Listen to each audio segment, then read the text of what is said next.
Broadcasting from Cincinnati, you're listening to the Ringside Reporter podcast. All the news from the world of boxing right here. Well, I'm talking to you the way I want to talk to you. Now, here's your host, Eric Lorda.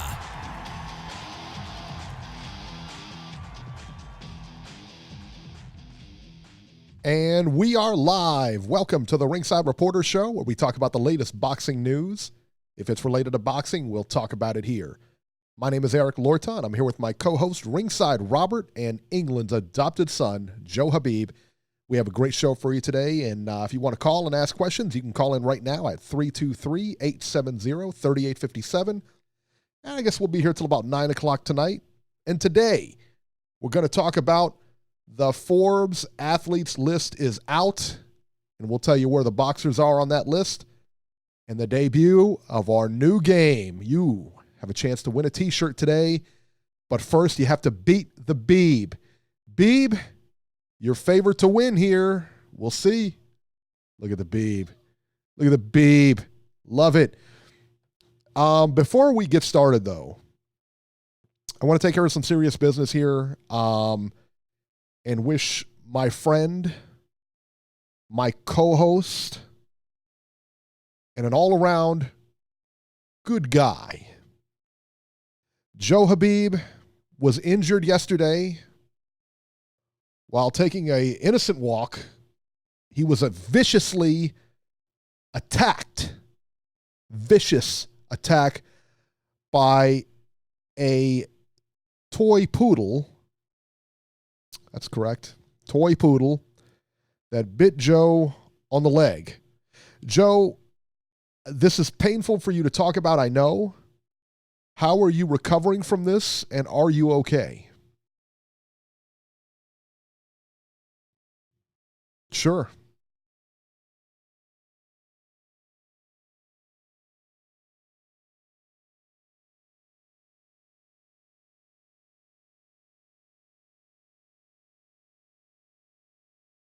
Oh, God, that's vicious.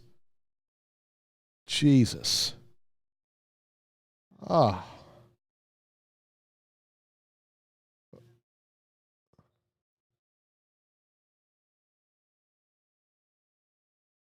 Why didn't you have pants on, Beeb? It just kind of hit me. I don't understand why you don't have pants on.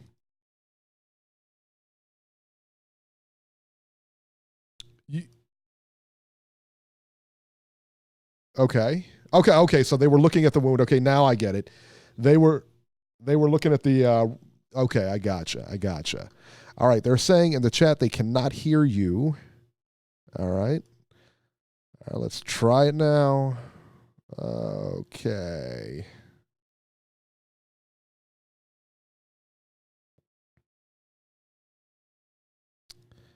Let's see. One second here. Okay, Beeb, say something charming to everyone. Testing 1 2. Testing 1 2.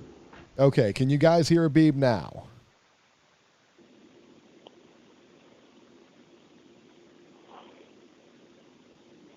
Let me see what's going on here.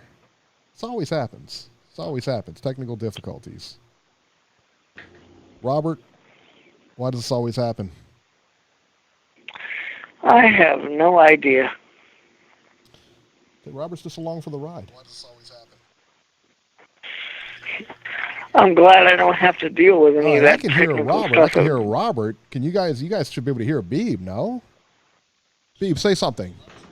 Testing 1 2. Testing 1 2. Am I being punked here? Because I can hear Robert's voice. Can you hear my voice? Hang on. Yeah, me and Eric can hear Beeb. Yeah, I can hear you fine. Me and Eric Everybody can hear you now. Beeb, all right, let's go. Enough. Okay, good. Everyone can hear me? Enough with the technical difficulties. You know what? I'll be honest. I wasn't even sure that I was having technical difficulties. You guys might just be punking me. Anyway, Beeb was viciously bitten by a toy poodle. All right. Beeb was viciously bitten by a toy poodle. I feel very bad for the Beeb, but this is a lesson for Beeb. No means no. There you go. Lois, make sure we get the workman's comp paperwork sent into the office tomorrow, please. I'm not paying for this. I'm not paying for the rabies shot protocol. Rabies shot. It's a series of 4 shots. My God. It's a series of 4 shots, Lois, and I have to go back to the hospital 3 more times, and I may sue for duress. Does your blow up doll talk back to you? Enough, please. This is trauma. I'm going through trauma right now. In all seriousness, Beeb, I hope the owner was notified about their dog, because that's not good. I've owned dogs all my life, and that is just uncalled for. Look at this horrible injury right here. Zoom in again, please. That's a horrible. Oh my God. That's a horrible injury right there. Oh, jeez, that's insane. It looks like a broken pimple, honestly. Wow, that's that dog was vicious, man. Yeah, it looks like it. It looks like it. That's pretty bad. That's pretty bad. No, that's horrible behavior, and the owner should be prosecuted or sued. Do you think Beeb showed horrible behavior? Is that why the dog bit him? I heard No. dogs only bite mean people. I'm talking about because if you own a pet, you're responsible for their actions.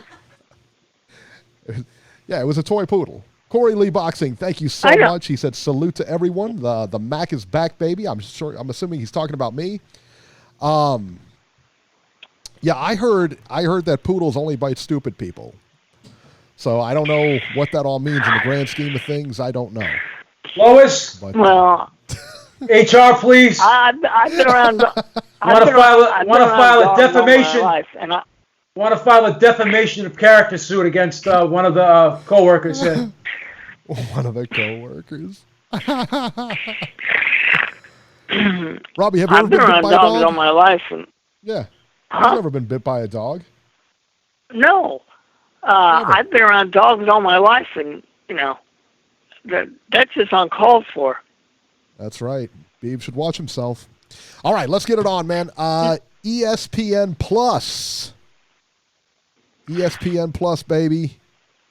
Tyson Fury versus Tom Schwartz. The rough and rugged Tom Schwartz. 12 rounds heavyweights. Tyson Fury knocked out Tom Schwartz in the second round of their fight last night. Fury came out and just outboxed Schwartz from the first round. He just kept using his jab to keep Schwartz at bay, and Schwartz just looked confused, man.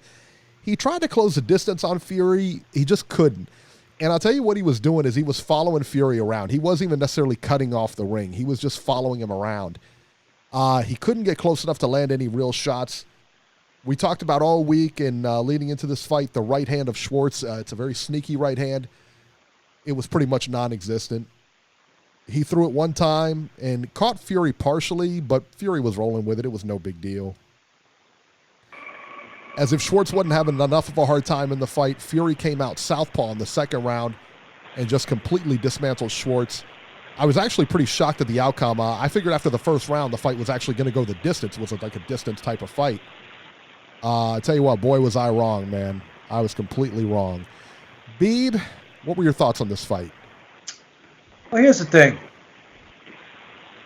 Obviously, we knew I didn't think it was going to be a knockout. I thought Fury was going to basically have a sparring session, get the work in, go the full 12, work on some things, and just kind of go through the motions here just to get some rounds in and get a good workout. But I was wrong. And I'm going to say something that maybe people won't agree with, but this guy is special. Tyson Fury is very special. Go back and look at that knockout, the first knockdown and the knockout. Tyson Fury knocked Schultz out in the southpaw stance. Now, guys who are ambidextrous, even Terrence Crawford, I've never seen Terrence Crawford knock anyone out in the southpaw stance. Andre Ward, Andre Durrell. Tyson Fury knocked Tom Schwartz out in the southpaw stance. So he was kind of trying some things in there, basically treating this as a fight where I'm just going to work on some things, try some new things, see if I can get away with it, blah, blah, blah, blah. But lo and behold, he was able to really, work on some things and be overly successful with them, because I'm not even sure if even he believed he could knock Schwartz out in the southpaw stance. But something he tried, and it was just very impressive. And Tyson Fury, the guy's got some pop. A lot of people say he doesn't have a punch. I disagree. I saw Deontay Wilder hold on more than one occasion in that fight that they had last year. So, I've been a believer in Tyson Fury. I don't know. You guys, you've heard it from me time and time again. I don't have to keep saying it. But here's some other tidbits to really look at too. I don't care who the hell you're in the ring with. You got a guy who's like literally 18 inches away from you, and you're up against the ropes, and your feet are planted, and you're just standing there, and he's throwing 6-7 punches at you, and you're slipping each and every one, and he's literally 18 inches away from you, and you're up against the ropes, and you're not moving. The only thing that's moving is your head. That's amazing. That's like some Matrix shit right there. And keep in mind, the guy's 6'9". So, obviously, the outcome was expected. He was supposed to win the fight. Like I said, I didn't think it was going to end that quickly. I thought it was going to go rounds. But either way, we knew Schultz didn't have a snowball's chance in hell. But the things Tyson Fury still did in there showed that the guy's a special athlete. He's a phenom. We're never, ever going to see a 6'9" guy. It's like Magic Johnson. Remember Magic Johnson, obviously, 6'9", playing the point guard. Seeing a guy, like whoever saw a 6'9" guy handle the ball. That's what Tyson Fury reminds me of. This guy's like a slick fighter in a 6'9", 265-pound frame. I don't think we're ever going to see something like this again. So the guy's special. I was impressed. Obviously, we know who he was in there with, but still, we have to look at what he was doing in there, and he was doing some really, really impressive, eye-grabbing things in there. So that's just my opinion. I tell you what, as I was watching Tyson Fury, and I'm watching this fight over again today, and I was watching it last night. I'm probably going to get crucified for saying this here, but Fury reminds me a lot of Muhammad Ali. Now, let me clarify this. The movement, the head movement, etc., he's very hard to catch and hit clean.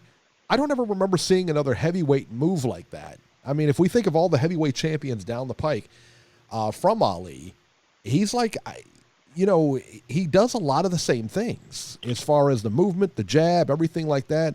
Beeb, am I way off base here? Well, I think you're right, but I'm going to say something very controversial. He could do a lot more than Muhammad Ali. When have we ever seen Muhammad Ali switch southpaw like that? When have we ever seen Muhammad Ali? Yeah. And here's another thing he did. This is what he did so effortlessly. Bruce Lee was always preached, lead with your power hand. Your power hand should be up front. And in boxing, that really doesn't mean anything because the power hand used to set things up. But if you watch, if you could put the camera on me real quick, if you don't mind. I want to just show people what Tyson Fury did. What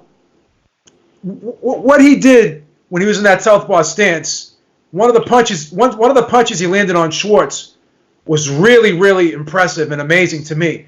Because you have your hand up ready to throw a jab. But Tyson Fury pulled his hand back like this and came over the top and turned it over like a right hand. So in other words, he threw like an overhand right, kind of a looping right, overhand right from the front, from the lead position. But he did it so subtly.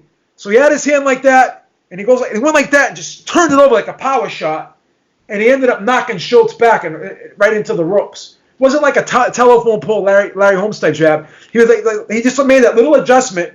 He just opened it up just a little bit, pulled it back like real quick and opened up just a little bit and went boom like that, so fast, and it was effortless. Usually when a guy makes a move like that, it's very easy for him to telegraph that. He didn't even telegraph that. So he just kind of pulled it back a little bit, opened it up, pulled it back, opened it up a little bit, went boom like that, came over the top like a right hand. So, basically, Schultz thought he was just going to get a regular conventional jab, but instead he got an overhand right, from the lead position in the southpaw stance. And that was the beginning of the end. So these are little subtle things that he can do. Plus, he was going to the body, and he's in a southpaw stance, and he threw a nice mid-range uppercut. I'm going to tell you, this guy, you compare to Muhammad Ali, and he does have some similarities, but there's a lot of things that he can do that Muhammad Ali couldn't. And keep in mind, Muhammad Ali was 6'3". This guy's 6'9". So Muhammad Ali had to use his legs a lot. This guy can just use his upper body. He can keep his feet planted right in front of you, be a foot and a half away from you, make you miss. So, a lot of people may disagree, but I'll be honest with you. I think the guy's got a more versatile and a better overall skill set than Muhammad Ali ever had. And that's just my opinion. And I know Bob made some crazy statements, but are they really that crazy? He said this guy could be the best heavyweight of all time. We'll see. We'll see. Maybe. I'm gonna correct some stuff here now. I'm gonna challenge some people in the chat. Fury has great movement. He moves very well, but his jab is a feeler jab, no power. So you go back and watch the southpaw stance and watch what he did with that jab. He turned it into an overhand right from the southpaw stance in the lead position. That's amazing. And then now people said Fury did what he should do to lower level opposition. Not every boxer stops lower level opposition. Okay, that's good. And I think a lot of hate coming Tyson Fury's way in the chat. No, a little bit.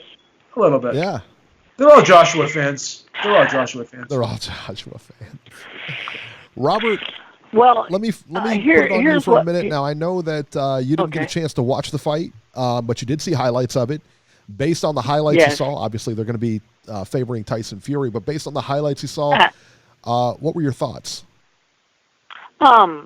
Fury looked outstanding from what I was able to see, and he did what he was supposed to do. But here's what I don't understand. I read an article today, and Bob Arum said, well, we've reserved Madison Square Garden for either September 25th or October 5th for Tyson Fury's next fight. Now, why do these promoters want to play around with putting other fights together when the elephant in the room is, getting the rematch done with Wilder or waiting for the Joshua rematch? This is a heavyweight division. If Andy Ruiz didn't prove anything, it goes to show you can't take anything for granted. So why is Bob Arum and Top Rank and Frank Warren and company want Fury to have another, what I would call a tune-up fight? And Bob clearly stated, well, we don't know who it's going to be, but it's going to be in New York, it's going to be in Madison Square Garden, and it's either going to be September 25th or October 5th. I don't understand that. If you've got a deal worked out with Wilder, shouldn't you concentrate on putting that fight together? Why do you need to put this guy in there against somebody else?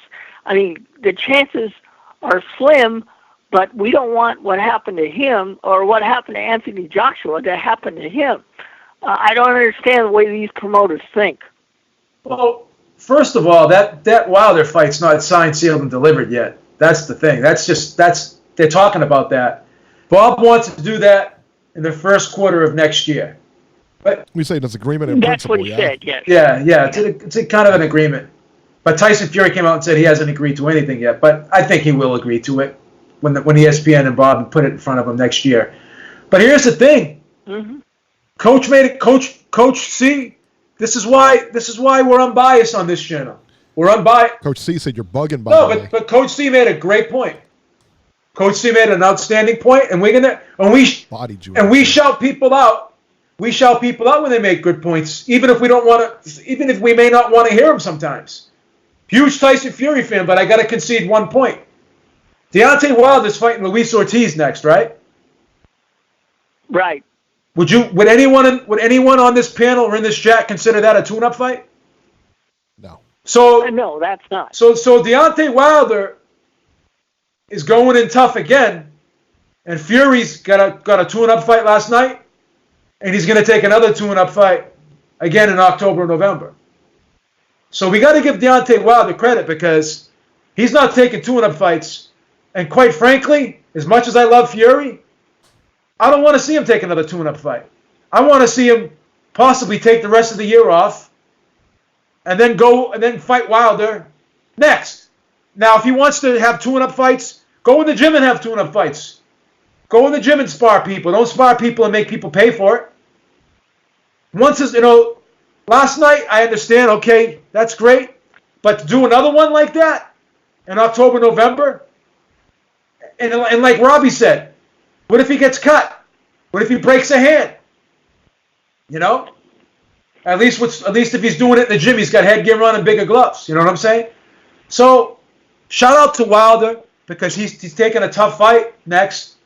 Now, he didn't take a tough fight with Brazil, but that wasn't his fault. That was the mandatory, whatever. And same thing with Stavern when he rematched Stavern. We didn't like those fights, but they were mandatory. He's blaming the WBC for that. But at the end of the day, coach is right. Coach is 100% right. Tyson Fury's getting tune-up fights. Deontay Wilder isn't. So, but whose fault is that? It's nobody's fault. We don't have to play the blame game here. This is an opinion show. I'm telling you, I don't like it. Yeah, I don't like it. I'm just saying I don't like it. I'm not looking. I understand why they're doing it, but I don't. I'm not looking to blame anybody. But the thing is, this guy's the best heavyweight in the world. What the fuck does the best heavyweight in the world need tune-up fights for? Well, maybe. Well, I would consider him the best in the world, but, go ahead, Robert. Here's what I don't understand, Eric. You come off of the fight of the year in December against Wilder, and then you wait until June 15th to fight somebody that nobody ever heard of. Okay, maybe you were negotiating for the rematch, and it come out that they've agreed to a rematch in principle. No date, no venue has been set yet. Okay, and they want it to be 2020. I get it, but why? And I understand he's got a $100 million deal with ESPN, so I know ESPN wants to cash in on that and make some money. But why would you take your momentum off of your best performance and you put yourself on the map because most of the people who watch that fight think that you won, and then you go back to fighting people like Tom Schwartz, and who knows what he's going to get in either September or October. Look, Andy Ruiz has proven to everybody, don't count your chickens before they hatch, because somebody like an Andy Ruiz can show up for the biggest payday of their life and ruin your boxing plans. I don't understand why they're doing the things that they do here. Now, I know Joshua and Ruiz, they have a rematch. They have to work that out. We can't complain about that. Luis Ortiz gave Deontay Wilder fits. Okay, I can accept that. And maybe Tyson Fury is kind of left out in the cold. But I'm sure there's other qualified heavyweights who he could actually get a fight with, other than people that we've never heard of. Well, here's the thing, Robbie. You got to understand one thing. These guys that Fury's fighting, or this Schwartz, I would say Schwartz is about maybe 7 or 8 levels below Andy Ruiz, with all due respect. So it's not these guys that Fury's fighting and getting ready to fight. They're not even on Ruiz's level. So he's going way down. I don't care what the WBO says. Does anyone think this guy Tom Schwartz can beat Andy Ruiz? Can he beat Dillian White? Can he beat Derek Chisora? Can he beat Kubrat Pulev? Can he beat Joseph Parker? No. Can he even beat Dominic Brazil? No. Can he beat Amir Mansour? Probably not. He may not even be able. Joe Joyce. He may not even be able to beat the Beeb with the poodle bite and all. With the poodle bite, no, he may not even be able to beat the Beeb. I wouldn't go that far. I mean, I think that's probably pretty easy work. No, I wouldn't blow him out. I wouldn't blow him out that fast. But I'm just saying. You know. So these guys aren't even fighting, or not these guys. Excuse me. Tyson Fury's not even fighting guys that are remotely near Andy Ruiz's level. Now, we all thought Andy Ruiz was a good fighter. We just thought Joshua was better. That's all. Now, I don't think we're going to see an Andrew. You can't have an Andy Ruiz moment again because you got guys that are levels below Andy Ruiz in the ring. So, unless these guys are bringing sledgehammers in the ring, I don't think they're going to win. No, I really hate what Bob Arum and Frank Warren and Tyson Fury and ESPN are doing here. I really hate it. Benji says in the chat, so Fury takes an easy fight and now he's a fraud. Absolutely not. Uneasy fight is the key word here. Easy fight. We don't need 3 more of these or 2 more of these. We don't need any more of these. That's all. No, he needs to step up his competition. Tom Schwartz, and listen, I understand he's got $100 million. What is it? What did you say? $100 million contract with ESPN. They kept repeating last night. Yeah, that's correct. That's what they said. That's what they said. You know, I get it, man. I get it that they're gonna, that they're gonna bring him in, easy fight. But now I want to see him face a top guy. There's nothing wrong with taking an easy fight in between two tough fights. But I don't think you need 2 or 3 easy fights between the top. Well, I don't think you need any more easy fights. I really don't. I mean, if you want to take a tune-up and call a top 5 guy a tune-up or a top 10 guy a tune-up, I get it. You know, but let's see you in the ring. I want to see you against somebody with a pulse now. Yeah. But you're not gonna get that if he's getting back in there in October. You're not gonna get that. No, and that's what I don't like. You're not gonna get that. Well, I mean, we'll see. I mean, hopefully it's not another German guy or Croatian guy or whatever they're going to put in there next. What's wrong with Eastern European people? Lois? No. Discrimination suit. File the paperwork. And the next fight, the next fight, if you want to call it that, is supposed to be in MSG. The New York crowd is going to expect a real fight. Great point, Robbie. Vegas could probably deal with what they got last night. I don't know. Right. Great point, Robbie. Yeah. Well, and again, man, I mean, listen, Tom Schwartz, last night, and I told you this going in, man, I would have, after watching the video of him and everything, I would have really liked to seen him develop in America. He was developed in Germany. He had all his fights, never stepped foot out of Germany to fight. It just wasn't good for him last night, and he's got, if you looked at him as a prospect when, quite a few fights ago, he's got talent. I mean, he's got talent. All right. And he can be developed, but they just never develop. I mean, you can't just develop in one country like that unless you're in the US or the UK. Can I ask you a quick question? No. Would you hate it would you guys hate it if Tyson Fury fought Pulev next? No, I don't, because you know what? A lot of people think he's a ranked guy. I mean, he is a ranked guy, but they think he's a top contender. I don't. But no, I don't, for argument's sake, no. I think that's he's a name. That would be a good fight for Fury, and it's a good name, and it's a good style matchup where he should be able to. And I think it's easy work for Fury. I think Tyson Fury would eat him for breakfast, lunch, and dinner.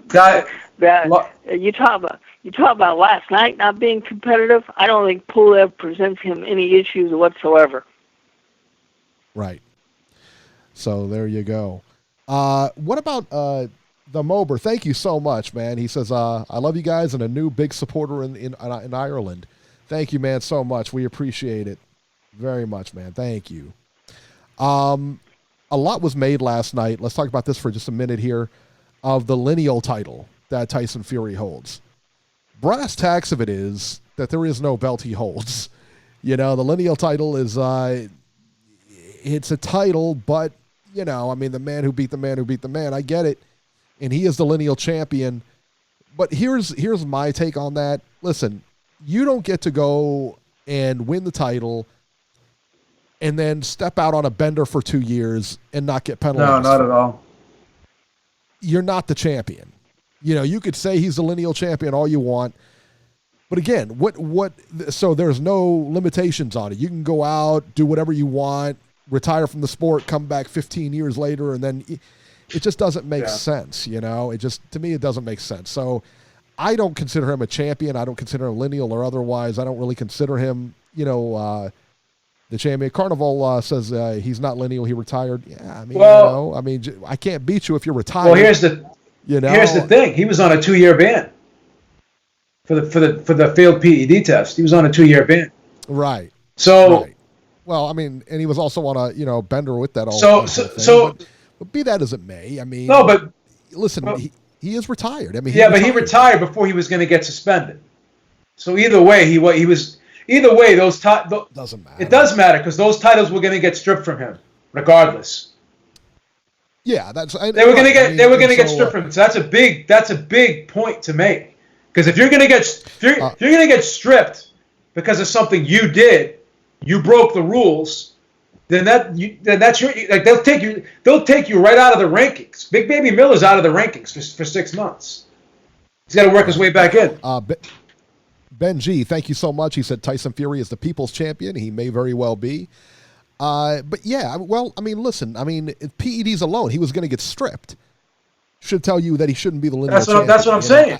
That's what I'm saying. Yeah, I mean, I get it, and I get lineal and everything, but yeah, I'm not too. The problem with it is, and again, I love the guy, but I call it down the middle. You're sitting there saying you're a champion for mental health. You're sitting there telling people that they should be held accountable for their own actions. Blah blah blah blah blah. You failed the PED tests. You know, you went off on the bender. You relinquished those titles because of your own actions. Those actions, those titles weren't taken from you unjustly. Like Muhammad Ali, the whole thing with the draft and stuff, he had an argument. This guy doesn't even have an argument. That's why he can't be the lineal champion. And I love the guy, but he can't be the lineal champion. Yeah. Yeah, I think so. Yeah. I mean, that was my thing too. When I'm watching this, I'm like, lineal champion. I'm like, I don't know, man. I don't know. I mean, it makes for a good publicity and good story, I guess. But yeah, definitely not the champion. He's not the champion. No. All right, let's move ahead here. On the undercard, Sullivan Barrera versus Jesse Hart, 10 rounds, light heavyweights. Jay Nady was the ref in this one, correct? I can't remember. I think so. I believe it was. And he did whoever the ref was, I believe it was Jay Nady, did a lousy job. Oh, he did a lousy job. Hart wins via unanimous decision over Sullivan Barrera by the score of 96-93, 97-92, and 99-90. Jesse Hart, man, he looked good at times, and he looked awful. Yeah, it's weird, wasn't it? God, it was so strange, man. He would be on the verge of having Barrera out and then let him off the hook and get caught with something, and then he'd be in trouble. Barrera looked every bit of his age in this fight. Listen, I'm going to sound like Robert here. I think he needs to look for something else to do, man. Yeah, I mean, he didn't look good at all. He is not the Barrera that we have come to see and remember. Definitely not the Barrera that fought, those fights with Andre Ward and, everything like that. I mean, and I know he was shelled up in that Andre Ward fight, but still, I mean, he put up a fight. He was there for all 12. So definitely not the same fighter. Not the same fighter at all, man. And as far as Jesse Hart goes, he didn't impress me either. I tell you what, he didn't look overly great, put it that way. He, again, man, he just looked so flawed in there. And I mean, Sullivan Barrera, you were in there with with Sullivan Barrera, he did not look good. And Jesse Hart just, he was getting hurt in there. And they had talked about him squaring up against Barrera and everything like that. I mean, as far as his feet went and everything, and he was getting knocked off balance. I mean, he was just, I don't know, man. And Jay Nady, again, who I think was the ref, did a horrible job in this fight. So, B, what were your thoughts on it? Problem sometimes with Jesse Hart is is when he lands a good shot, and he can land and he's able to land a good shot regularly in a fight. Then he starts forgetting everything and just goes into like destroyer mode and throws all caution into the wind and just turns into a brawler. So he felt that he could hit Pereira at will last night, and because of that, he had no regard for what Pereira was throwing at him, and his defense suffered for it. Sometimes he turns into a street brawler. You know, he's a Philly fighter. Sometimes he thinks he's back on the block when he's in there. Maybe, you know, he gets that adrenaline rush. Some guys get that adrenaline rush, and they can't control themselves. So he needs to learn how to kind of control his adrenaline, relax, and just box a smart fight, because he can do it. He can do it. But the problem is, once he lands a couple big shots, gets a reaction out of the guy, sees a guy stumble back, whatever, knocks a guy down, that's when he starts going crazy. And if you go back and watch that fight, that's when he started making fundamental mistakes after he hurt Pereira. So this is all a mental thing, not to try to sound like Teddy Atlas, but this is a mental thing. This is a mental thing that he needs to kind of go back and watch himself and look at these tapes of himself and make some adjustments. Make some mental adjustments. Settle down. You hurt the guy once. You know, you can hurt him again if you set it up right. You know, do it the smart way. So that's the problem.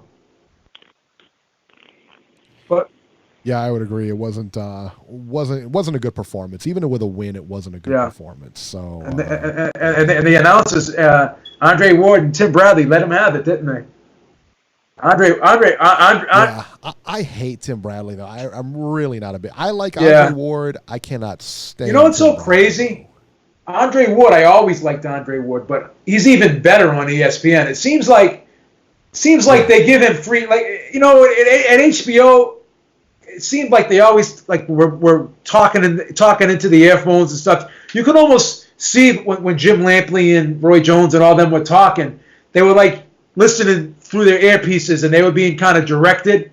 I get the sense that Andre Ward's kind of able to be himself here, do what he wants to do, and it makes for better commentating, in my opinion. But I'm not crazy about Tim Bradley either. And what's the other guy there? Kriegel? Oh, he's so bad. I can't stand Mark Kriegel. Oh, he's so bad. He's so bad. He tries to take the littlest thing and just turn it into a drama show. Like, he's just such a drama queen. Like, because the thing is this, because he knows very little about the sport, he tries to talk about other things to try to make himself sound good. And you could tell that's what he's doing. I don't even know why he's being paid by ESPN. He doesn't need to be on camera. If he's a writer, let him go write for the website. You know, get him off of the camera, man. You know, look, I'm not a fan of Tim Bradley either, but I would much rather hear Andre Ward and Tim Bradley with Joe Tessitore than have Mark Kriegel throw his 2 cents worth in when he very rarely has a point to make. Oh, that's harsh. That's hard. Come on, Robert. That guy's got a family. I don't care. Oh, wow. Whoa, buddy, please. It's Father's Day. Oh, it's Father's Day. Oh. Hey, I'm going to be ruthless here. I don't like the guy. He doesn't need to be there. I don't even know why he's collecting a check. If he's a writer, let him go write. He don't need to talk. Ruthless Robert. Love it. All right, let's talk about Michaela Mayer versus Lisbeth Crespo. How about this was the main event there on the undercard here. Not a good fight. Mayer wins the unanimous decision over Crespo by the scores of 98-92, 99-91, and 100-90. I wasn't really overly impressed with Mayer. She's hot, so she'll get a lot of publicity, but she's like Heather Hardy. You know what I mean? Where she'll probably get a lot of publicity and stuff like that. But not impressed at all. Imagine her in there with Katie Taylor. Wow. Well, Katie's got a lot to make up for from what I heard from her last performance. So Well, I thought Katie Taylor still she hung in there. That was a tough fight, but she had her moments too. You know, it wasn't what Katie Taylor didn't do in that fight. It was what Pursoon did do. You know. Mhm. Yeah, Pursoon was just better than we thought. That's all. Yeah, for sure. Sure she was. All right, let's see here. Andy Vences versus Prince Albert Bell. Robert, do you know where Albert Bell is from? Ohio. Titletown, son, that's where he's from. Bell wins a unanimous decision over Vences by the scores of 97-93 from all the judges. I had it 100-75. I thought Bell just completely dominated this fight. Bell looked good. He's fast, but Beeb, one thing I noticed is that he throws a lot of arm punches. Have you noticed this? Yep. And that's just all, you know, the thing is this, when these guys go in the gym, they got trainers, and if the trainer's not watching them, and if the trainer's, you know, the big thing when you have a fighter is you gotta stick him in front of the mirror, just let him shadow box 3 or 4 rounds, let him watch himself, you know, put him in the ring. All these trainers want to do now is the pads. They want to throw a guy on a heavy bag. They got to go back to working on technique, man. They got to go back to working on technique. Back in the day when you entered the gym, you weren't allowed to hit bags. They put you in the first thing they put you was in the mirror. Then after the mirror, they put you in the ring. They said shadow box. You couldn't hit anything. You couldn't hit anything until you proved to the trainer that you were worthy of hitting anything. And that's what they need to do with some of these guys, in my opinion. Yeah, I would agree with that. I mean, there's no torque on those punches. There's no movement of the hips. You're not putting your legs in it. You're not putting your hips into it. I mean, they're just arm punches. And that's why he has I'm not going to say he doesn't have any power, because obviously, you know, he can knock somebody out, but that's why he doesn't get power on those shots. The problem is, though, too, when you throw arm punches, you're not putting your body into a shot. You're asking your arm, you're calling on your arm to bear all of the pressure and weight. And guess what happens? That's when injuries set in. That's how you stop breaking stuff. You stop pulling stuff when you throw arm punches. Instead of taking some of the pressure and weight off of your arm and letting your hip and your knee and your ass go into the punch, by having your arm do all the work, you're going to hurt yourself. And I've seen it many times in the gym too. Guys just going on a bag. Guys just running on a bag going ape shit. Oh, I got absolutely. I got tendonitis in my elbow. Wow, the chat. Go ahead. The chat going in on Robbie. Robert, you're taking a beating here in the chat. Well, what else DJ is Georgie Porgy says, Eric, let Robbie know we're not taking this BS anymore. Exisco says Robbie lives in the antique shop. The people have spoken. They asked if you got ESPN Plus, all this other stuff, and Robbie really taking a beating. Robbie, would you care to respond to any of this? No, I wouldn't, because people are going to sit behind their keyboards and do whatever they're going to do. So no I'm just response. going to allow them to. Wow. I'm just going to allow them guys to. Keyboard warriors. I'm just going to allow them to do whatever. But I was very disappointed in Andy Vences yesterday. I've seen him fight several times, and yesterday he looked completely unprepared. I don't know. I don't know if there's something going on behind the scenes, but he wasn't the fighter that I normally have seen in the past. Because I thought that he could have, made this more competitive and probably won the fight. But I don't know what was going on yesterday. Robert, let me ask you a serious question. Did you honestly think he was going to beat somebody from Titletown? I mean, did that even really cross your mind? Yes. It did cross your mind, as you thought he was going to beat him? Yeah, because Titletown, baby. Had the normal Andy Vences showed up, I think he would have won, but I don't know what was going on yesterday. But the real Andy Vences, please stand up. Please stand up. Please stand up. I don't I don't think Albert Bell presented any major issues. I'm not sure what happened yesterday. Albert Bell reminded me of the Cleveland Indians, Albert Bell. Well, the real Andy Benn says, please stand up. Please stand up. Please stand up. The real Andy Benn says, please stand up. Please stand up. Yeah. No, I was not happy with Andy's performance yesterday. All right, guys, as we move along here, we're going to move on to the DAZN next, the World Boxing Super Series. But before we do, I just want to let everybody in the chat know, everybody who's listening know, Beat the Beeb will be on here shortly. We'll have a series of 7 questions. It's up to you guys to beat the Beeb on these 7 questions. You have 60 seconds to answer 7 questions. And we're hoping for some takers, man. If you can beat the Beeb, you get a free T-shirt. How about that? That is worth it alone. And if you lose, hey, Beeb, what happens if you lose? Take an L. You take an L, baby. You take an L like a man. You take an L. Take an L like a man. Take an L from the Beeb. Hey, listen, it's not so bad taking an L from the Beeb. I've never done it, but that doesn't mean you can't. You know what I mean? So, hey, that's the way it goes, you know. All right. So, let's move ahead here. So, hopefully we have some takers. So, if you guys are interested in the chat, let me know, and then we'll call you out. You call in and play the game with them. So, there you go. All right. The DAZN, the World Boxing Super Series, also happens to be our train wreck of the week. Lanes. Chugga, chugga, chugga, chugga, choo, choo. There you go. Was that beautiful or what? Told you. Beeb, those voice lessons are paying off.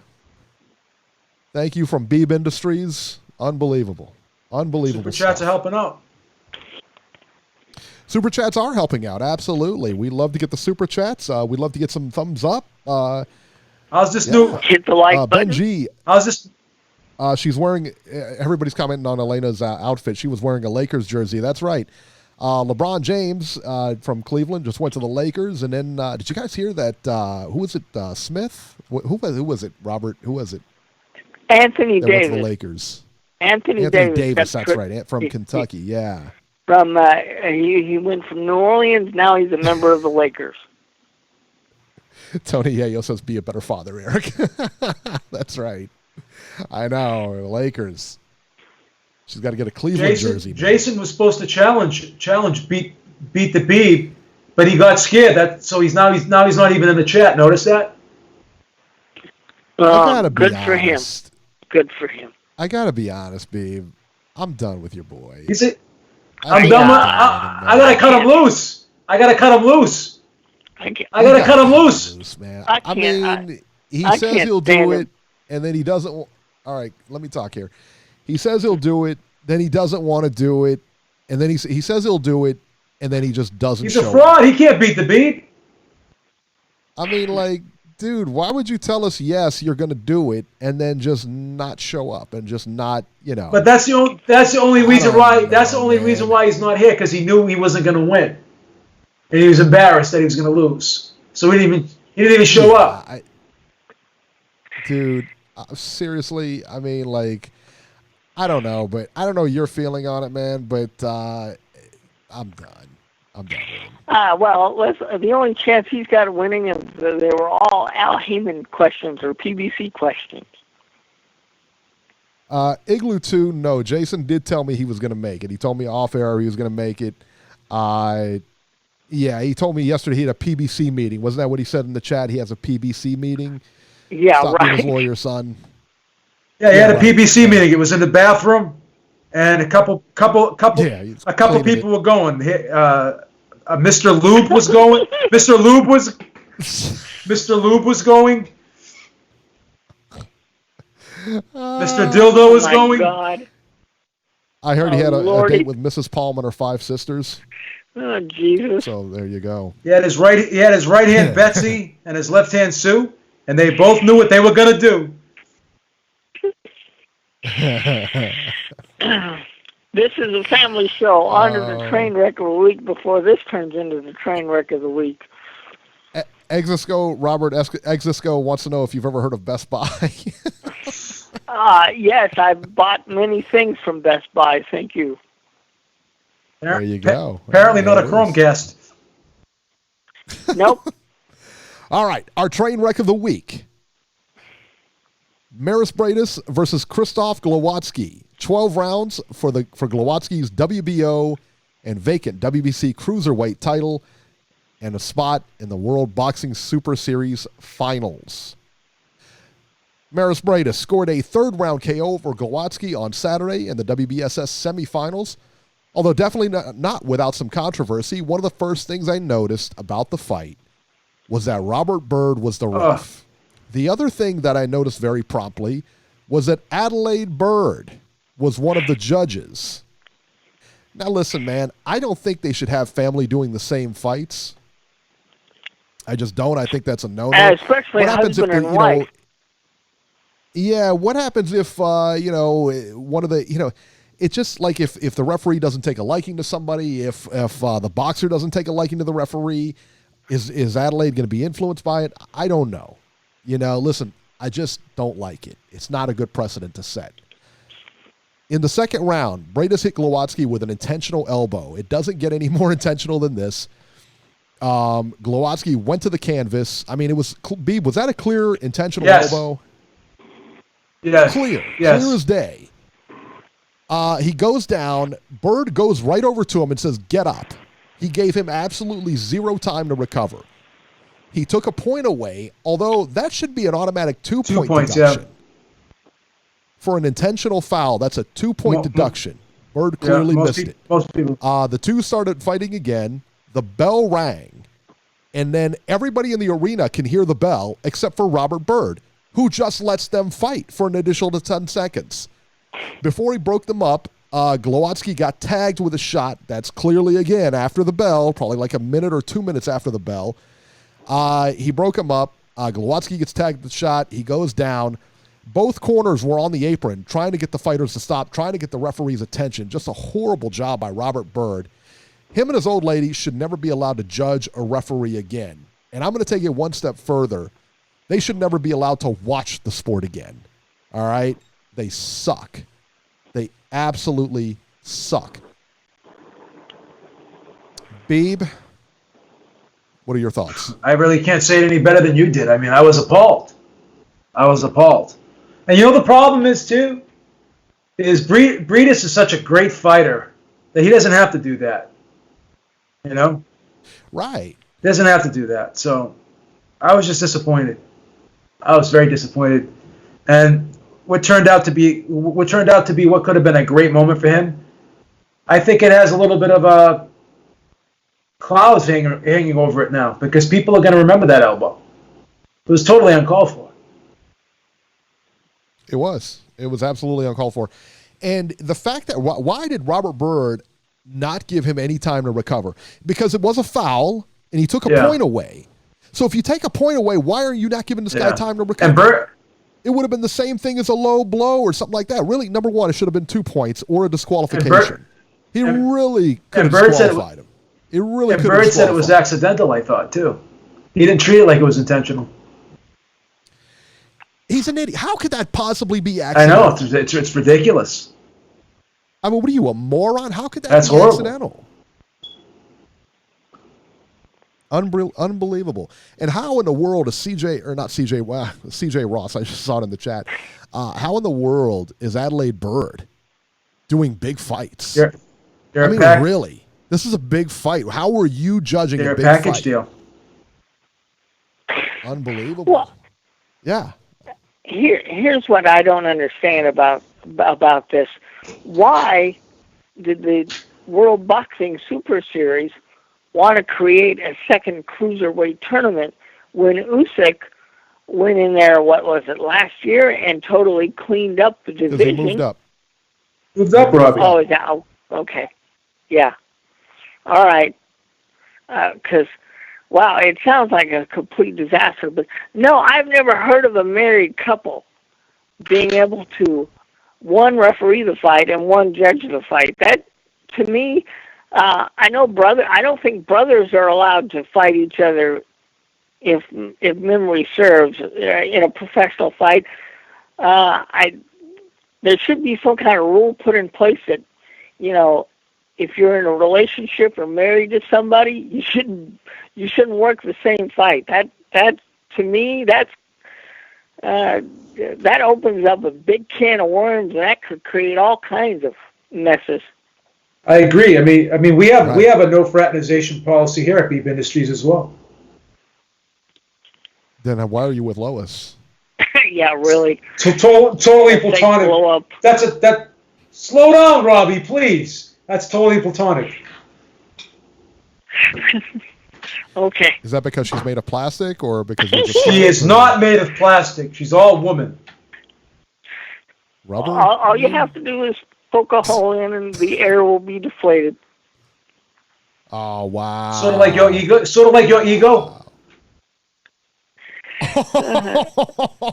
No, I've got no issues in that department. Thank you. My ego doesn't write checks my body can't cash. I'm coming out swinging right now. I think that dog gave me some friggin'. I feel like a lichen right now. Remember the lichens from the underworld? I think that dog. Bit me. I think that dog bit me and turned me into a lichen. I think I'm a lichen right now. Wouldn't it be funny if Beeb got superpowers from the dog?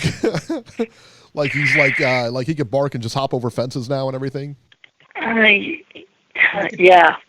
I think I could smell someone down the street right now. Yeah, wouldn't that be crazy? Like if you got like superhuman senses now and everything, like you could you could track God. like a canine now, like Wolverine. Like Wolverine. Oh my God. Second semifinal here, Junior Dorticos versus Andrew Tabiti, 12 rounds for the vacant IBF interim cruiserweight title. And a spot to face Maris Briedis in the finals. Dorticos knocked out Andrew Tabiti cold in the 10th round to secure a spot in the finals. Beeb. Wow. This was insane. Wow. He put a lot of pressure on Tabiti in this fight, and to me, he was just busier. I had the fight going back and forth in the earlier rounds. He was just busier, man. I think Tabiti had a problem here. He knew Dorticos could punch, so he was very cautious, and he was trying to fight off the back foot because he felt as though he had a speed advantage in the fight. So he thought he could make Dorticos commit a little bit. And he could catch him coming in with something. But Dorticos moved very well in this fight. He cut off the ring, took a lot of space away from Tabiti. And Tabiti was doing an awful lot of made no effort to try to the inside. So Dorticos made this a very uncomfortable fight for Tabiti. Took away a lot of the Tabiti's sweet spots in there. So Tabiti could never really get going. Early on, he landed a couple of good right hands. I think I only gave him the third and fourth round in this fight. And then from the fifth round on, I don't think he won a round. Yeah, he was.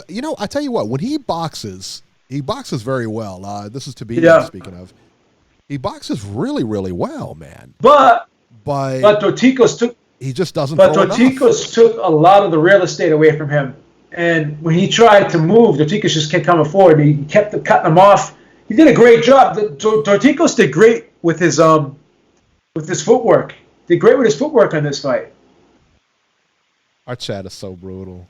Mello said Tabiti looked good until he got punched in the face.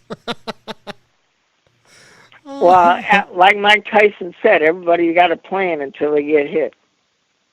But when you take that space away from then Tabiti was kind of like just going straight back at certain points in this fight too, because he was running out of room because Dorticos was stepping to the side a lot. So then Tabiti just ended up going straight back right to the ropes. You don't want to be there against Dorticos, so that was beautiful. What a right hand that was, huh? That could be a knockout. That could be a knockout of the year, maybe. That's that. Yeah, I think it could be. That's a candidate. Well, let's talk about from knockout of the year to robbery of the year, and this was bad. This was just bad. ESPN Plus across the pond, Josh Warrington versus Kid Galahad, 12 rounds for Warrington's IBF featherweight title. In one of the most despicable decisions I've ever witnessed, Josh Warrington got a hometown decision over Kid Galahad by the scores of 115-113 for Galahad and 116-112 and 116-113 for Warrington. I had the fight scored 116-112 for Galahad. I was being generous, man. I was being generous. This was a complete Brinks job. They should give Kid Galahad an immediate rematch. This was horrible. Galahad outboxed him all night long. He reminded me a lot of a lot of like Pernell Whitaker or somebody like that. Somebody along those lines, man, where you just he couldn't get solid shots on him. He was backing Warrington up at times using his footwork. I mean, he was just all over this guy. It was just one of those things, man. It was, it was not good.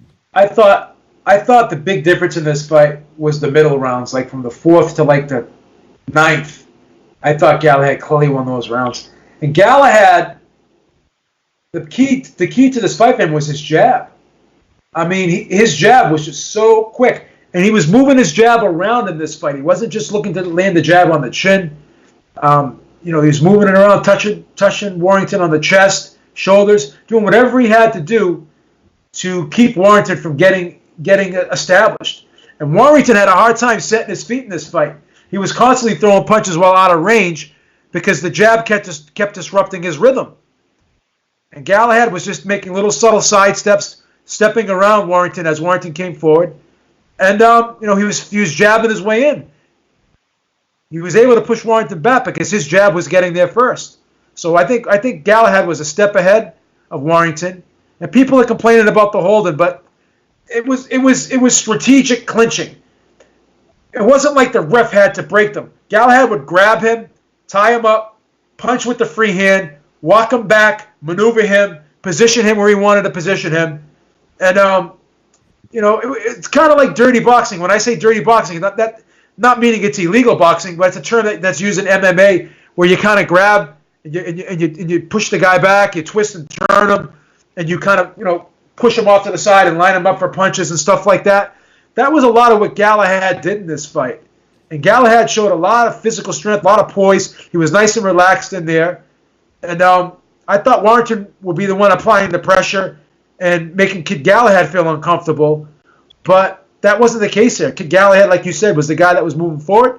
He was the guy that was getting off first, and he was the guy that was pushing Josh Warrington back because Josh Warrington could not deal with Kid Galahad's jab and the timing of his punches. He was able to land a lot of counter left hands. So the thing was this: Galahad was in position while Warrington kept trying to reach and lunge in with his punches, but Kid Galahad had a better sense of distance and range in this fight than Josh Warrington did. And that was why he was getting there first. So the thing was, too, is Josh Warrington had to keep moving his feet because Kid Galahad kept making those little side steps, the subtle movements, the feints, and it constantly caused Josh Warrington to have to reset.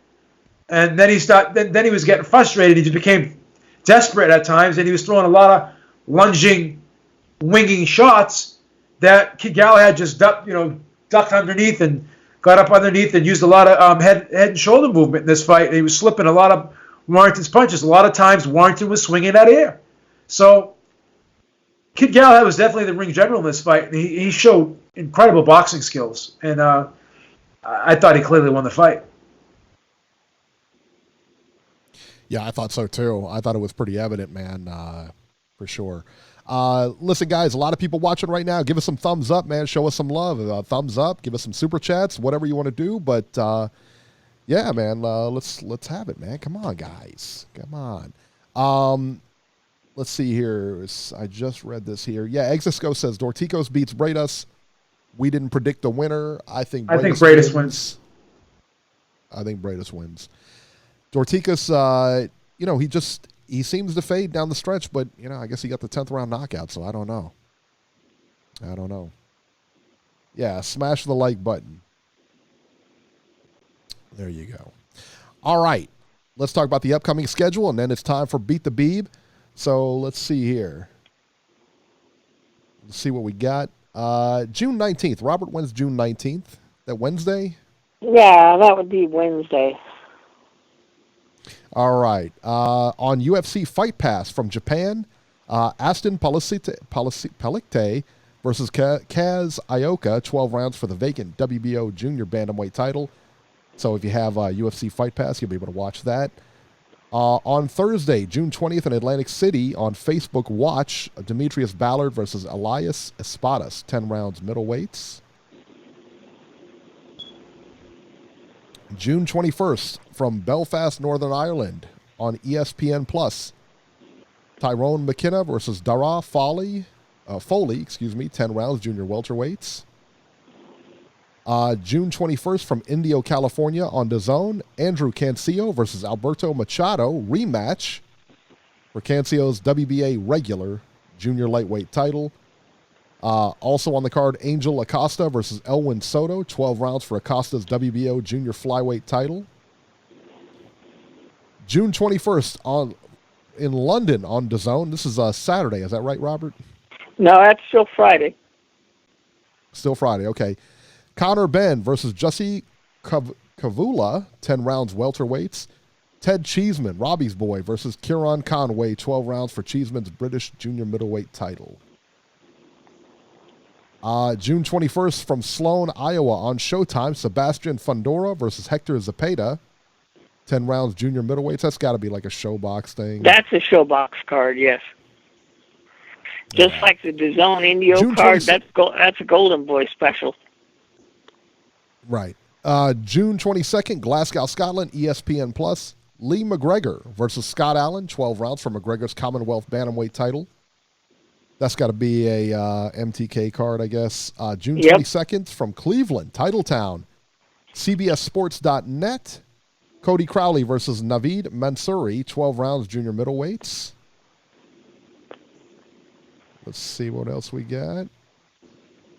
Tell me that's it. That's it. No. And then we have June 23rd. Yeah, that's the Fox June card 23rd. on Sunday. Yep.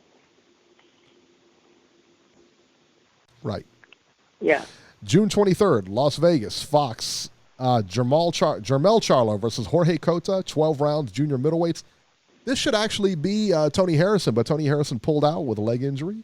Guillermo Rigondeaux versus Julio Ceja, 12 rounds for the WBC Junior Featherweight Eliminator.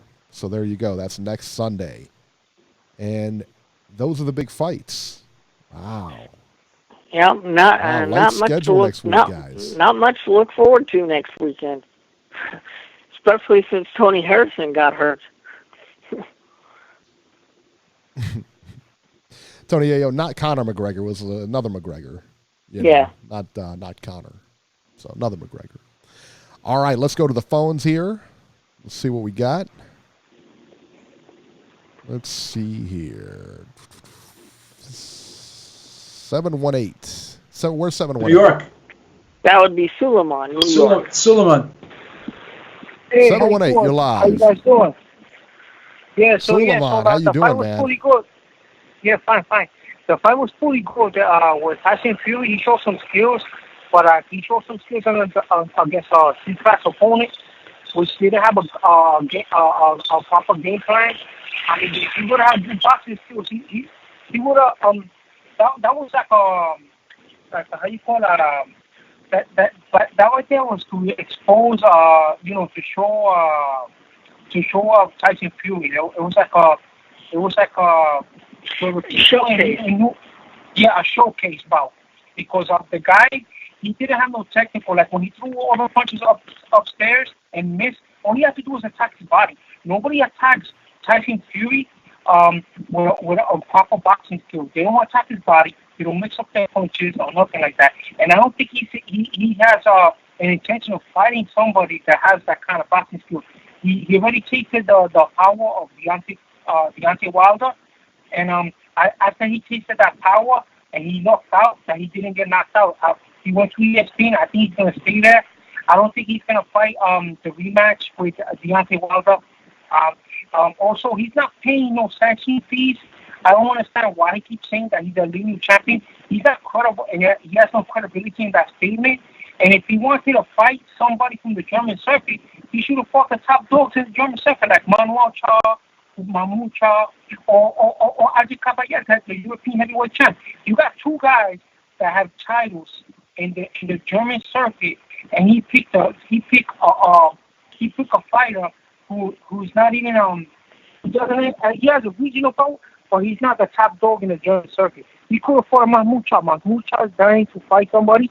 He has boxing ability. He has a skill asset, and you give him movement. I wanted to see a Tyson Fury fight a guy that's like 6'3", 6'4", like Muhammad Ali. Give him some movement, pump a jab in his face all night, and get him a combination punch. I want to see. He got that belt beating Alexander Usyk. He about to think he's a big heavyweight, and he beat him, dropped him. So I want to see a guy like Mahmoud Charr fight these guys, man. These guys are totally avoiding him. He's ranked. He's in the top 10, and they're not fighting him. Okay, and they're paying for their mistakes. They become a shock one. I think Joshua became a shock one fighter by fighting opponents and not building his skill assets, by fighting opponents that were on the slide, like Alexander Povetkin. He was on a slide, and fighters like that, and fighting guys like Eric Molina in title bouts. So when he did what? His skills became shot one. So now he steps in a level with a ranked fighter like Andy Ruiz Jr. And Andy Ruiz Jr. mixed it up, attacked his body, hurt him, was able to get up after he hurts him, and he couldn't admire his work because after he dropped him and he got up, he had no game plan. You know what I'm saying? So this is the same thing with Tyson Fury. Tyson Fury has a good lateral movement, but like Habib said, he's in there, a guy that can mix it up with body punches that will attack him. He's 6'9". I mean, he's not going to be as nimble as people say. Muhammad Ali will run circles around this guy. Muhammad Ali will thump the jab, cut him up, bust him up. You know what I'm saying? I think it's an insult to the legend that Muhammad Ali, the greatest. Muhammad Ali would have busted up this guy so bad. He fought opponents of that height and they had no chance. He had a better skill asset. He fought southpaw, he hurt a guy with arm punches. On top of that, and the arm punches landed because the guy, he's a C-class fighter. He's 25 years old. He just got his first regional belt, and they threw him against a Godzilla. You know, but Deontay Wilder will stalk him in a rematch. I don't think that fight's gonna happen. Bob Arum knows that fight's not gonna happen. And Deontay Wilder's tired of the bullcrap, the baloney. And he just keeps moving on. He's gonna fight Luis Ortiz. He got another fight made up. And so forth. And he's gonna continue to fight. He's not gonna go for the cheetah chat from Eddie Hearn or Bob Arum and his cohorts. The fight where another Arab fighter, okay, won a championship today and was robbed. All I heard was a song and dance from the guy that fought Kid Galahad, that beat a small Carl Frampton, okay, who Pete got lucky, and he lost to this kid, to Washington. And one of the things, he's the type of fighter, he doesn't have that great skills, but he likes to go in there and mix it up. So, I mean, that mixing up style is going to get you some places. You might win a championship, but at the end of the day, you got to have a skill asset. You got to be able to box. You got to be able to move, okay? That's the same thing with Joshua. Joshua can mix it up. He has the size, the power, but if you can mix it up with boxing, you're not going to go to the next level. And you can also be a pretender and a poser like Tyson Fury. You got to have skill out here. That's what Deontay Wilder has. That's what Mahmoud Charr has. That's why he's being avoided. They're not giving him an opportunity before he comes to New York and he presents his skill assets in the boxing ring. He's one of these pretenders. He might do another Andy Ruiz. And that's what we all want to see. We want to see guys that deserve to get the credibility in the heavyweight division. You want to see guys like Kid Galahad. IBF should make him a mandatory rematch against this guy and get this belt, this IBF belt, and continue to move on to bigger and better things, people. And also a big shout out for that Dorticos guy. That Dorticos guy with a stunning right hand that crushed unbeaten Andrew Speedy.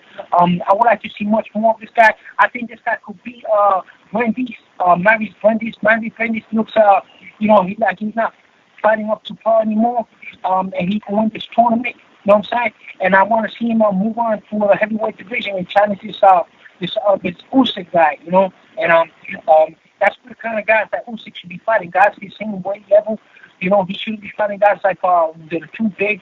I think Usyk might have a chance against a contender like Tyson Fury, when he feeds the power and the concussive force of Deontay Wilder. He's gonna know that he's in a heavyweight division and he's gonna have a loss on his resume. You guys have a great evening, and a big shout out for the new heavyweight champion of the world, the Alabama Avalanche, Deontay Wilder. You take care. All right. Thank you, Suleiman. That was a mouthful. Yeah, it sure was. So brutal tonight, man. What is going on with you guys? Are so brutal. Man, once he gets started, it's like you guys get closed caption. Go ahead, Robert. You have the floor. Go ahead. It's almost like you say hello, welcome to the show, and he just gets going and he gets on a roll and away he goes, man. Yeah. So, anyway, go ahead, Eric. Sort of like your interruptions, but go ahead. Sorry. All right. Hey, is 312 the fight doctor? I think so. That is correct. Let him challenge me. You think Fight Doctor wants to challenge me? He'll do it. You think he'll do it? I don't know if he'll do it. You think he'll do it? You think the Fight Doctor is... I don't know, man. I don't know. Let him do it. 312. Fight Doctor's in the house. What's your name, man? My name is the Doctor. I say that my name is the Doctor. I'm Rick James, bitch. Fight Doctor in the house on Rick James status, as always. What's going on, gentlemen? Love it. Love it. All right. So, Fight Doctor, we have a challenge for you here. Not many people are very anxious to take this, but I think you'll be up to it. So it's a game called Beat the Beeb, and we're going to give you 7 questions to answer. You got 60 seconds to answer all of the questions. If you don't know or can't think of the answer, you could say pass, and you can move to the next question. Once you're finished, you can come back to the questions. All right? Okay. Sound good? All right. Sure. If you win, if you beat Beeb, you'll get a T-shirt. All right? If you lose, you just take it out. It's not a big deal. So, now, just in all fairness here, we're going to ask you the same questions that we asked Joe Habib earlier. We recorded his answers, and we'll play them after you, okay?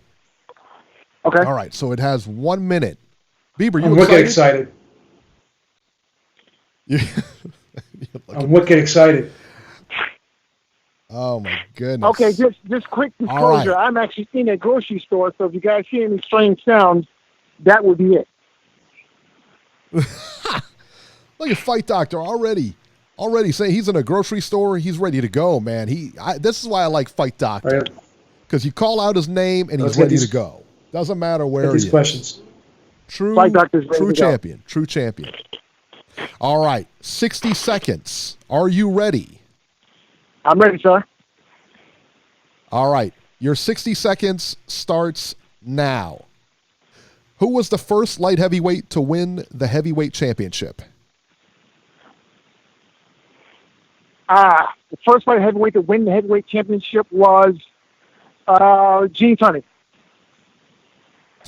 What is Jersey Joe Walcott's real name? Oh, pass. What fighter had more professional fight knockouts than anyone in history? The Mongoose. Who was Gerald McClellan's opponent during his collapse on February 25th, 1995? Nigel Benn. Who was elected to the Boxing Hall of Fame in 2011 despite never having a pro fight? Would that be Sylvester Stallone? What fight class did Floyd Mayweather Jr. fight in for his first pro fight? Oh, shit. I'm thinking it's 130? All 130, right. yeah. That is the buzzer. You came in after the buzzer. I think here's what you got right. Good. I think he did real good. Yeah. Number 3 Archie was Moore, what fighter had the more old professional mongoose. fight knockouts was Archie Moore, absolutely. Nigel Benn was Gerald McClellan's opponent, and Sylvester Stallone was elected to the Boxing Hall of Fame. Now, the ones you missed. Who was the first light heavyweight to win the heavyweight championship? That would have been Michael Spinks. All right. Jersey Joe Walcott's real name. Wait, Gene Tunney wasn't a light heavyweight? No. Jersey Joe Walcott's real name was Art. Yeah. Wait, are you guys sure that Gene Tunney didn't campaign as a light heavyweight? Yes. Okay. All right. I guess I'm mistaken. All right. Cool. All right. Arnold Cream was Jersey Joe Walcott's real name. Yeah. You had the weight class right. Yeah, that's a question for the true, like, old school, hardcore fans. Well, I mean, not too many guys are going to know that. Jersey Joe Walcott's real name. I don't know of anybody that I didn't know that. Yeah. I looked at it and I got, when I was looking these up, I got, let's see here. I got the first one, Jersey Joe Walcott I missed. And I missed the Floyd Mayweather one. It was super featherweight and junior. Floyd Mayweather, he turned. Wait, did he turn professional at featherweight, or was it feather, or was it one? It had to be 130. No, you were right. Super featherweight. You were right. Yeah, you were right. No, you were right. Okay. And we'll give him the points. We'll give him the points. So you got 4 out of 7. That's very good. I got to be honest. That's very good. All right. Well, how much? Now we're going to go hear Beeb's answers. Well, we're going to hear them now. So here we go. Okay. Beeb, are you ready? Clock starts now. Who was the first light heavyweight champion to win the heavyweight championship? Michael Spinks. What is Jersey Joe Walcott's real name? Fuck. What fighter had more professional fight knockouts than anyone in history? Who was Gerald McClellan's opponent during his collapse on February 25th, 1995? Who was elected to the Boxing Hall of Fame in 2011 despite never having a pro fight?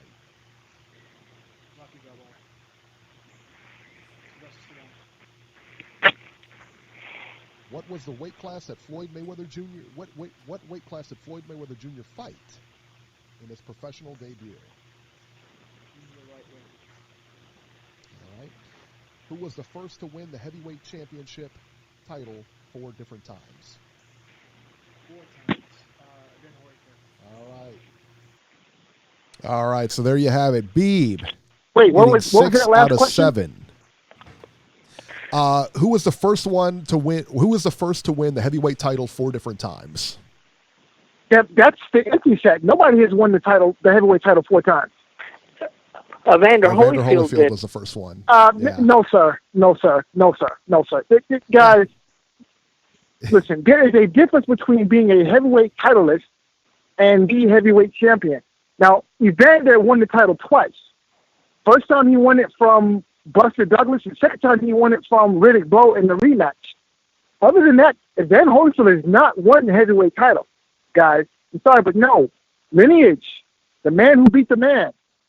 Okay? But now, the question is, who was the first to win the heavyweight title 4 different times? Not the lineal title, but the heavyweight title. Right.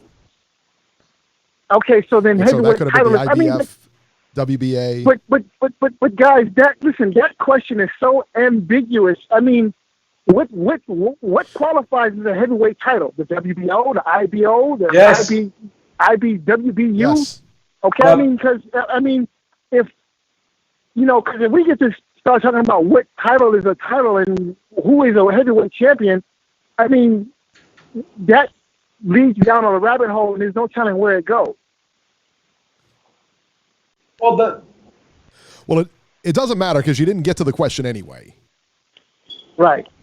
Not for nothing, but you didn't get the question anyway, so it's okay. I tell you what, even though Beeb won, I was actually very impressed with the fight doctor. Beeb, so much so that I think he gets I'm surprised. going to send him a shirt anyways. We're going to send him a shirt, right? You know why he gets a shirt? Because he did it on the spot. He said yes immediately.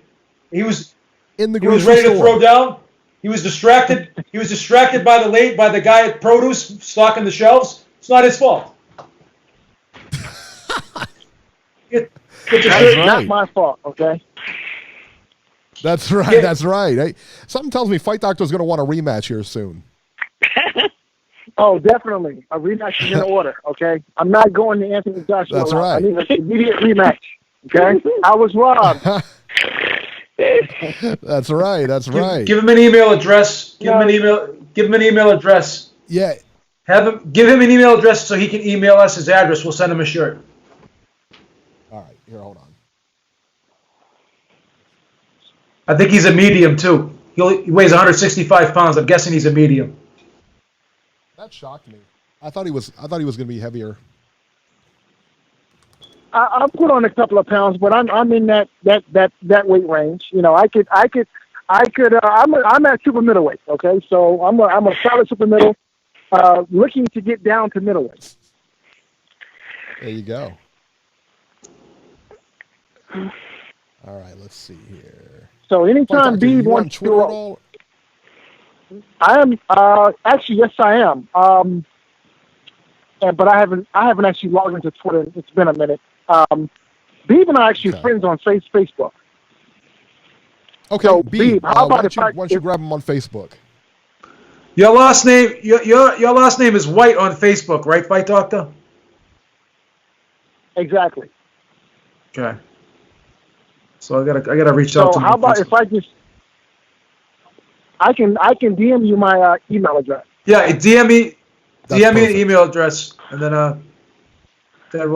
we'll send you the shirt. Just give us the give us the address.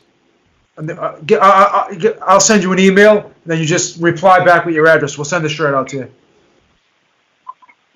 All right, and thank you, gentlemen. And I shall wear it proudly. All right, love it. I shall wear it proudly. We should let him talk though, because he didn't get a chance. He didn't get a chance. He's going to talk. He can let you have your call too. Yeah, no, he gets to talk. He's a good caller.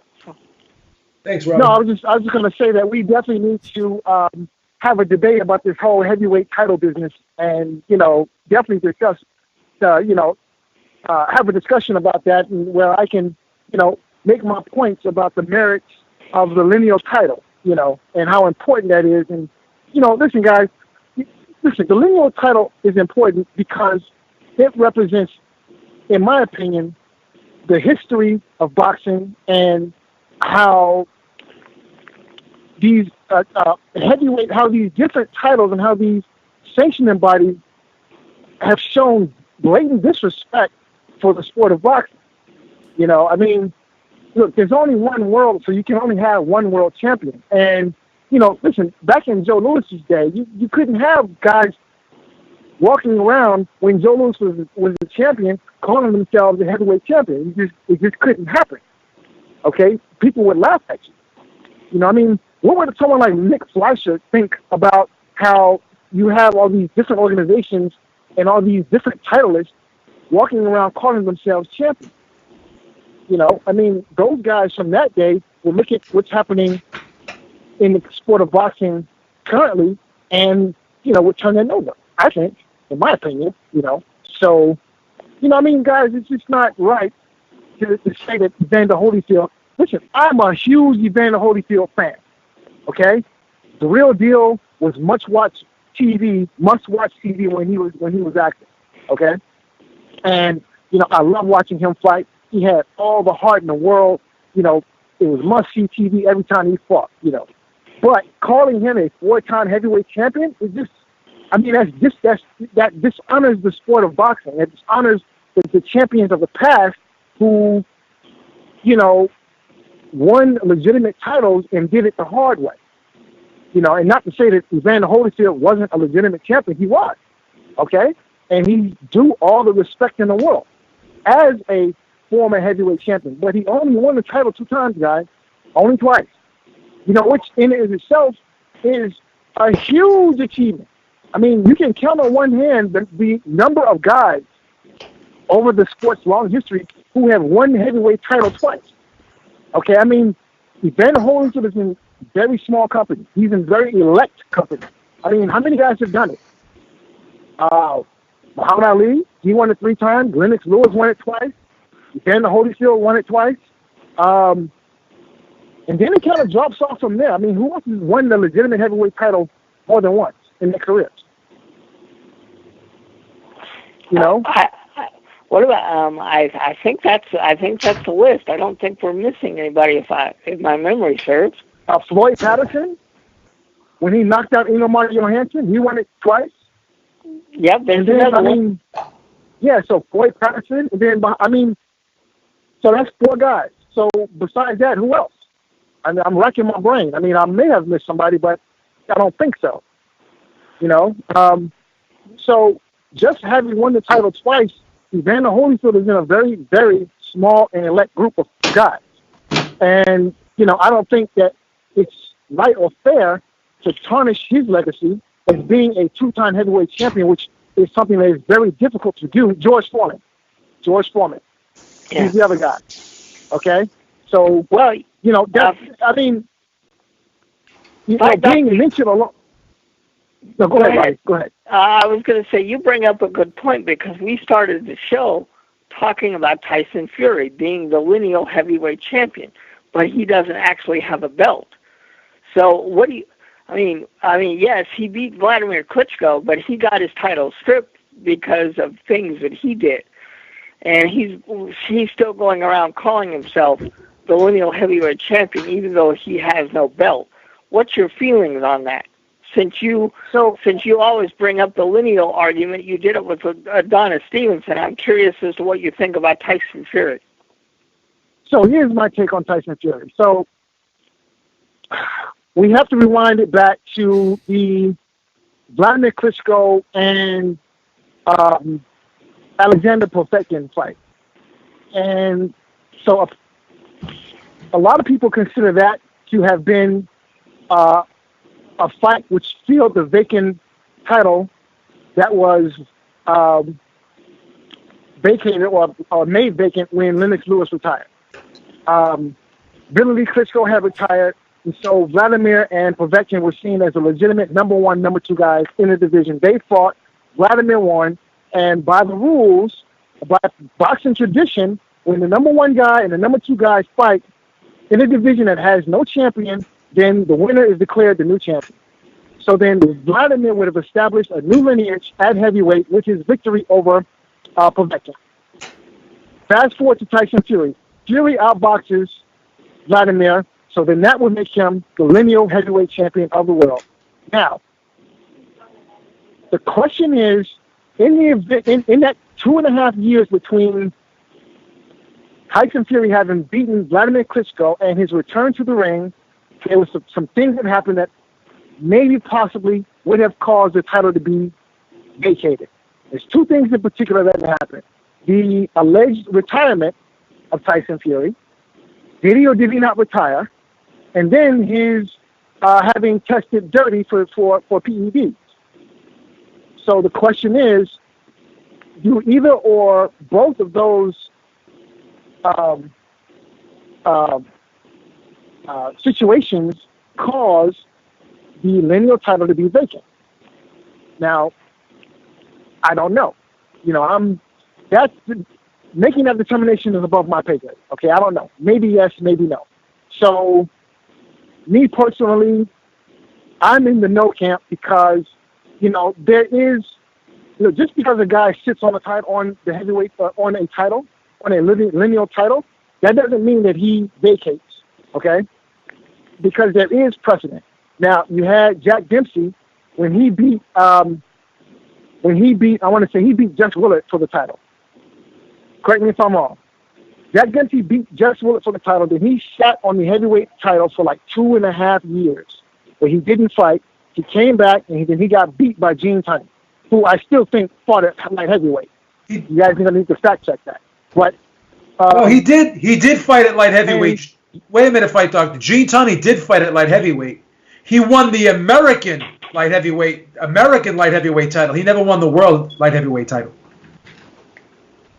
Okay, but what was the question? Was the question who was the first light heavyweight champion to claim the light heavyweight title, or who was the first light heavyweight to claim the heavyweight title?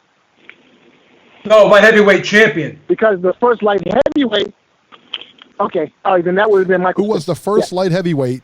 Who was the first light heavyweight to win the heavyweight championship? Then I think that would have been Gene Tunney. I think that would have been Gene Tunney. You guys correct me if I'm wrong, but Gene Tunney was a light heavyweight, and he came up to light for heavyweight, and he fought and beat Jack Dempsey to claim the heavyweight title. Jack Dempsey had been off for about 2.5, almost 3 years. I believe Fight Doctor is correct on that. Thank you, Robert. We'll check. We'll do the fact check. But either way, you're still down by one. You're still down by one. But that's okay. You're going to get a free T-shirt, Fight Doctor. And, well, I don't know. Wait. So then if you add 1 to mine, that makes 5. You take 1 from Beeb, from his 6, that makes 5. That makes a tie, doesn't it? That's correct. Beeb was right, though. I think that, like I said, we have Michael Spink. We got to look at that. We got to look at it. There might be a rematch. I was wrong. I demand a recount. I demand a recount, gentlemen. Fight Doctor, we got to go now. No, he's. I thought the question was light heavyweight champion, but if it's just light heavyweight, he's 100% correct. Gene Tunney did fight at light heavyweight. Let's see here. He did fight at light heavyweight. He's right. It's a tie. Well, we might have to throw the question out. Let's see. It's a tie. Listen. Yeah, it is what it is. It is what it is. So actually, if you listen to Fight Doctor. Oh, here, Robert, stop it. Just stop it. Knock it off. But if you listen to Fight Doctor, we can get rid of 2 questions. We can get rid of the light heavyweight question, and we can get rid of the question. Robbie. Well, Robbie, you were supposed what to. What can I do? The guy makes wonderful points. You were supposed to be a part of this, Robbie. You can't jump in now. You can't jump in now. Train's already. We already asked you to be a part of it. Earlier, Joe, you applauded Coach C for making a good point. Well, you got to do the same thing now for Fight Doctor. I already did do it. You don't have to do it. I already did it first. Robbie's on the Fight Doctor payroll.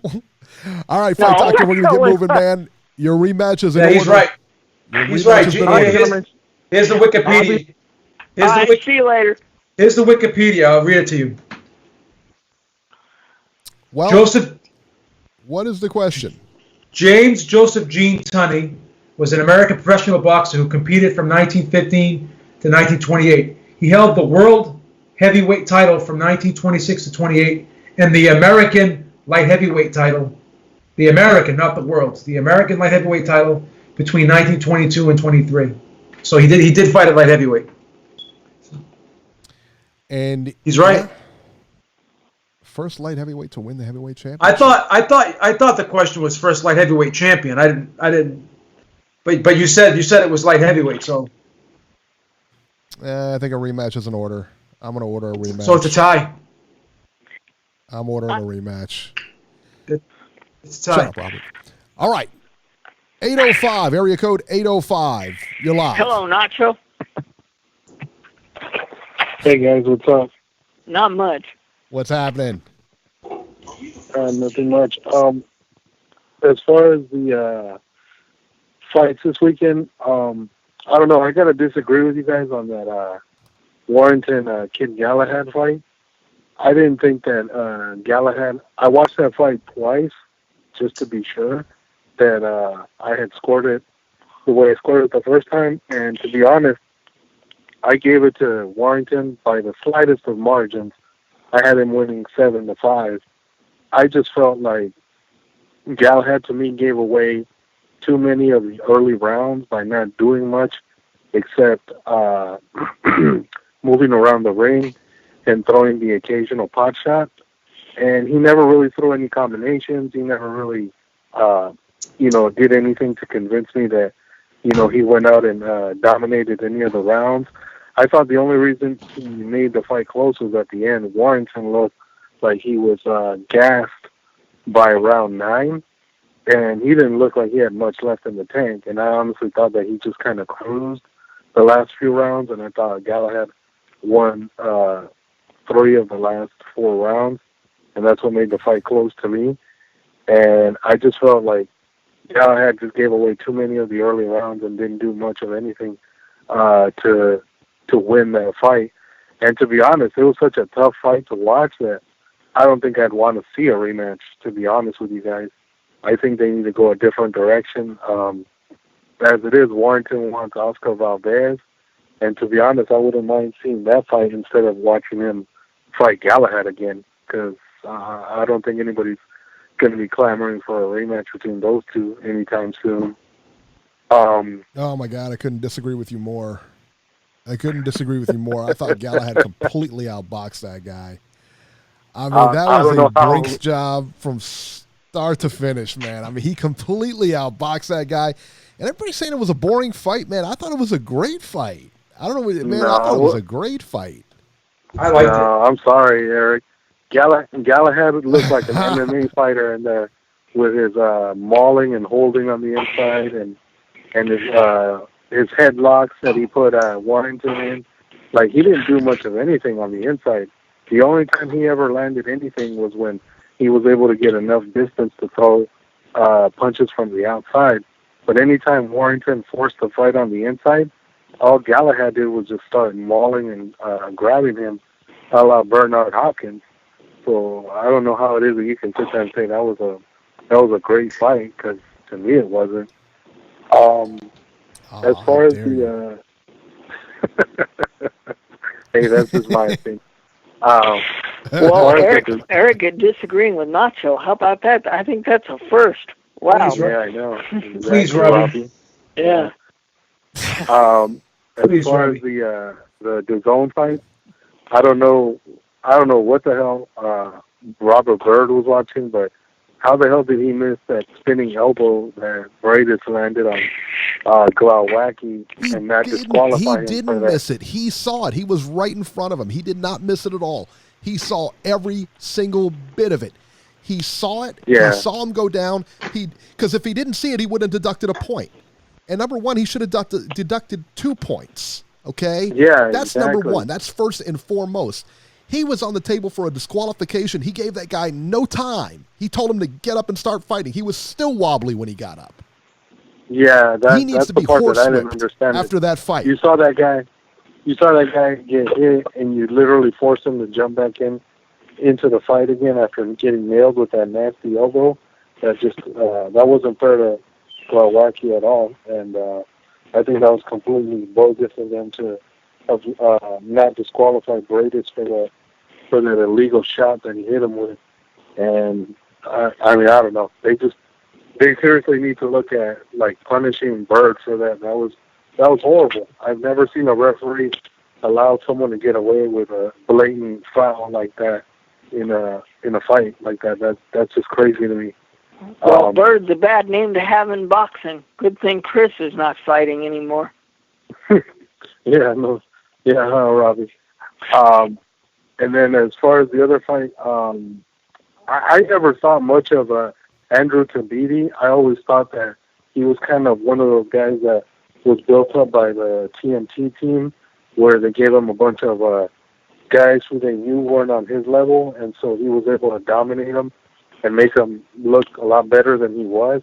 And once he stepped up and fought a guy who was actually as good as him, if not better, you saw the result of what happened. Dorticos was able to pretty much dominate that fight from the beginning, and Tabiti was just trying to see if he could last long enough to say he went to 12-round distance, but luckily Dorticos was able to land that right hand on him and just clean knock him out into next week, because Tabiti didn't even know what he was when they finally did get him up from the canvas. He was just completely stunned and didn't know what had happened. So I'm glad that Dorticos won that fight, because I think that would have been terrible if Tabiti had somehow managed to win the decision, because he just, to me, he was just an overrated guy who they put in. 6. They put him in, but I just never felt like he belonged in that tournament. So I'm glad Dorticos took him out. And as far as the ESPN card, I don't know what's up with Sullivan Barrera, but it looks like it might be the beginning of the end for him. He looked terrible last night against Jesse Hart. Yeah, he just looked terrible last night. Yeah, he got hit, and I had never seen him look as bad as he did last night when he took those shots from Jesse Hart. As far as like how bad he wobbled and how bad he was, moving around the ring after getting hit, and he just looks like a guy who's done. And I hope that his team is honest with him and tells him that they think he should retire because he doesn't look like he's got much left in the tank anyway. So I give Jesse Hart credit for winning the fight, but to be honest, I don't know how much credit you give him for being a shop-worn Sullivan Barrera at this point. I'd like to see Jesse Hart beat somebody who's a little closer to his, prime. Maybe they make the third fight against Zurdo Ramirez, which is what I think is going to happen. I have a feeling they're going to end up having those two fight again because I don't see Jesse Hart going back down to 68. It sounds like he's going to stay at 175 for the meantime. So I think they're going to probably end up fighting each other again. Whether it's for a belt or not, who knows? I don't even know what's going on with the title belt at light heavy because I keep seeing these stories about how the WBSS is going to make a light heavyweight tournament with all four title holders in the tournament. So it'll be interesting to see if any of these guys end up fighting each other outside of the tournament or if they're all going to participate in the tournament after all. And as far as Fury and Schwartz is concerned, everybody knew Fury was going to win that fight. Nobody was picking Tom Schwartz to pull off the upset, but I got to give Fury credit. I didn't expect him to knock out Schwartz in 2 rounds. I honestly thought the fight might go about 6 or 7 rounds before Fury stopped him. So the fact that he was able to tee off on him and drop him and stop him in 2 rounds is, I got to give Fury credit. He looked a lot better last night than he did in the Wilder fight, and it'll be interesting to see what he looks like when he fights again later this year, because I know he's not fighting Wilder until sometime next year. So I'm curious to see who Top Rank is going to give him as an opponent in another tune-up fight before he ends up finally taking on Wilder early next year. And yeah, that's all I got, Gary. All right. Thanks a lot, Nacho. We will catch you soon, man. Good call. Good call as usual, man. All right. Let's go to area code. And real quick, though, Hamed, 92, is supposed to be calling here. He's calling from the UK. Okay, he says he can't get through. All right. Well, when you get through, I'll put you right on, son. Okay. So we have some clarification here. All right. I've been doing some hardcore research. Beeb, you might want to listen because this concerns you. All right. In regards to the question, who was the first light heavyweight to win the heavyweight championship? The fight doctor is right. Gene Tunney was one of those guys, but the question was supposed to be who was the first light heavyweight champion to win the heavyweight championship. That is my mistake. That is my mistake. Well, the only fair thing to do. Shut up. Quiet. Okay. The only fair thing to do is to throw that question out. That is the only fair thing to do. 100%. Yep. All right. Fight Doctor had 1, 2, 3, 4 correct. Beeb had 5 correct because he made it to the last question. Beeb is our winner. There you go. So, Beeb has been settled. 100%. You have 100%. Beat the Beeb. Thank you, Eric. How are you feeling right now, sir? I feel good. I'm a good sport. Does this make up in any way for your dog bite yesterday? Does this make you Well, the problem with that dog bite was it could have been avoided. I'm walking down the street, and this happens so many times. The dog will just jump up on your leg, and the poor poodle probably was just excited and didn't even realize, like, didn't really bite me to hurt me. Probably bit me because he was excited. And but the problem is, I don't blame the dog. I blame the owner. The poodle was so tiny, and the leash was about maybe 4 foot long. Why does a little dog like that need such a long leash? Number one, and number two, you saw me walking. You saw the poodle coming to me. Why did you just sat there and let the poodle jump on my leg? You didn't do anything about it, the owner of the dog. So I'm mad at that because it could have been avoided. Beeb, Tony in the chat says some dogs can sense evil. Perhaps, do you think that's why you were bitten? No. I have the Beeb force. I'm on the light side of the Beeb force, not the dark side. How big, if you had to guesstimate? Is this about a 4-pound dog, maybe? Probably about. Probably this dog, honestly. This dog may have been maybe 8 pounds, 10 pounds. It was a small dog. Joel Lopez said dogs can sense stupidity too. Mello, he got bit by a poodle, not just any poodle, a toy poodle. Not even a standard sized poodle. Those dogs actually get pretty big. But a toy poodle. Beeb. Sorry. With you. All right. 760, you're live. Hey, what's happening, fellas? What's up? Hey, Brian, what's up? Hey, Brian, what's happening? First of all, happy Father's Day. You know what I'm saying? Happy Thank Father's you, sir. Day. You guys got kids, right? Yes. You guys got kids. Happy Father's Day.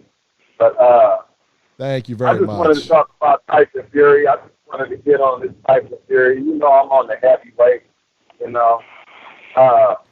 First of all, I think they did a really, really good job at building that fight up. What you guys think? That was great promotion. That was great. Yeah, ESPN did a good job. For what we got, that was great promotion. Absolutely. Job. Yeah, it was real good job. I even think that Showtime and BBC, they probably need to take some notes on how to turn trash into treasure. You feel me?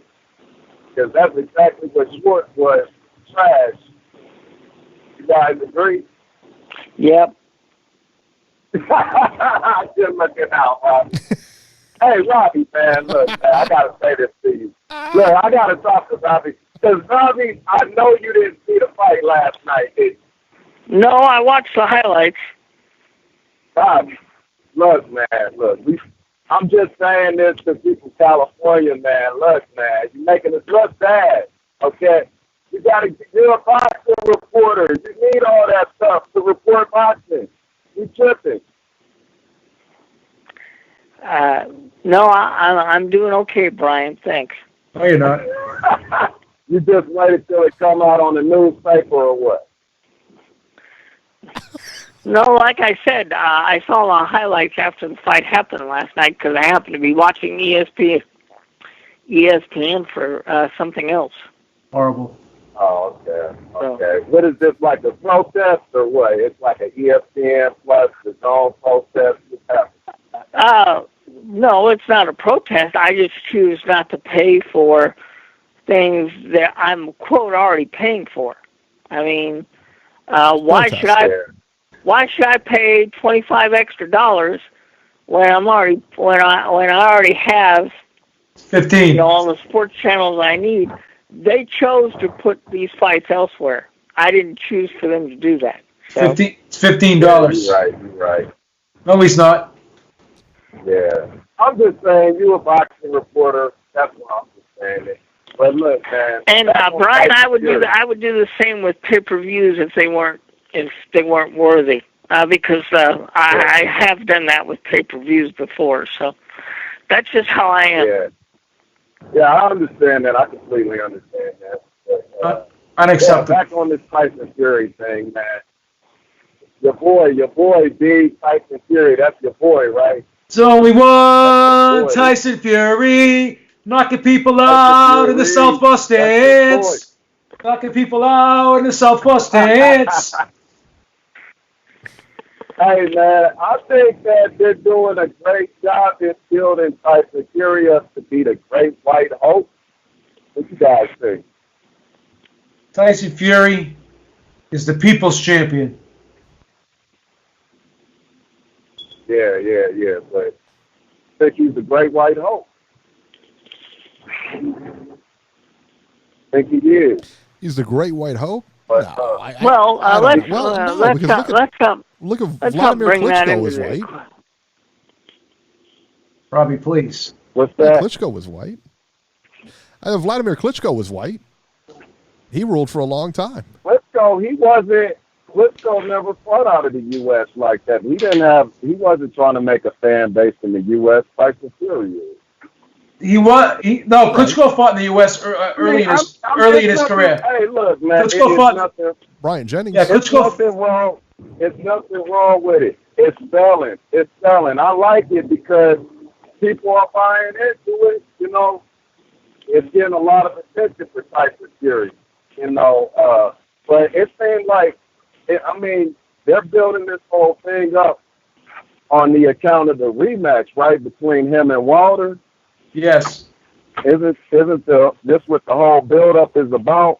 I would say so, yes. Okay, because he's the lineal champion. They fought for the belts last night. Did you guys see any of them belts? We don't think he's the lineal champion because he was gonna get suspended because of his positive drug test, number one, and then he retired before he was going to get suspended. So we don't on this show we don't think he's the lineal champion. Oh, okay. Yeah, we don't. You know, they promoting because they promoting his status as lineal champion. You know, with his imaginary belt. But I'm just saying in general. You know, I'll be honest. They're doing a good job at building up Fury.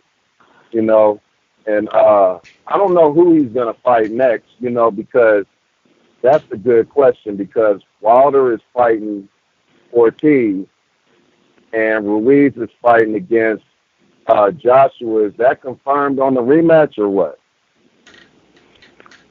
Hasn't been signed yet. I don't think anything's confirmed, but that's what they're talking about. Yeah. Okay, let's suppose they do happen with at least these two.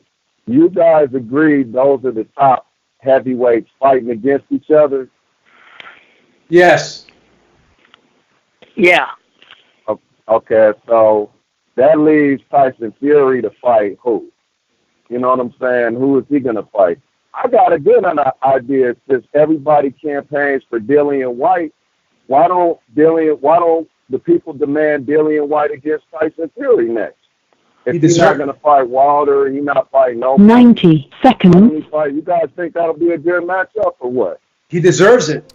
It would, I don't know. But his next match is going to be in New York, and it doesn't do any business in New York. Right. He has to have an American. I think he has to have an American contender in New York. Yeah. Because the next fight's going to be in Madison Square Garden, so I don't know if Dillian White will do any good over here. That's what Archie said. Yeah, but who would they find for Tyson Fury? 60 not a big seconds. list in the heavyweight division, you know, especially Americans. So that means he's just going to find somebody else out the trash or what? I have no idea. I don't know.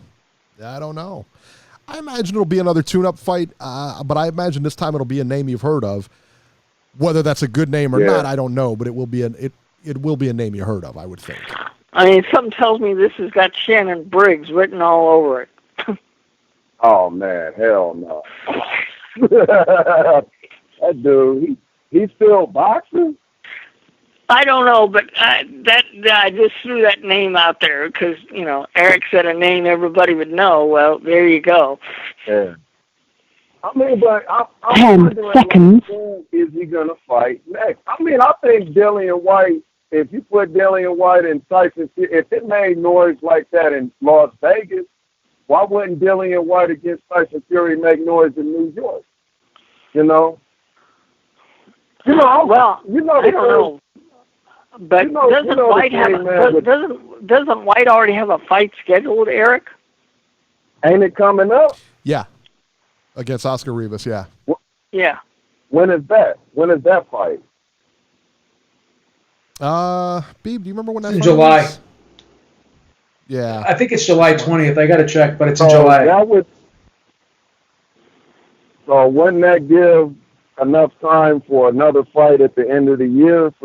But regardless, okay, Dillian White, he should have been trying to build up his name over here too.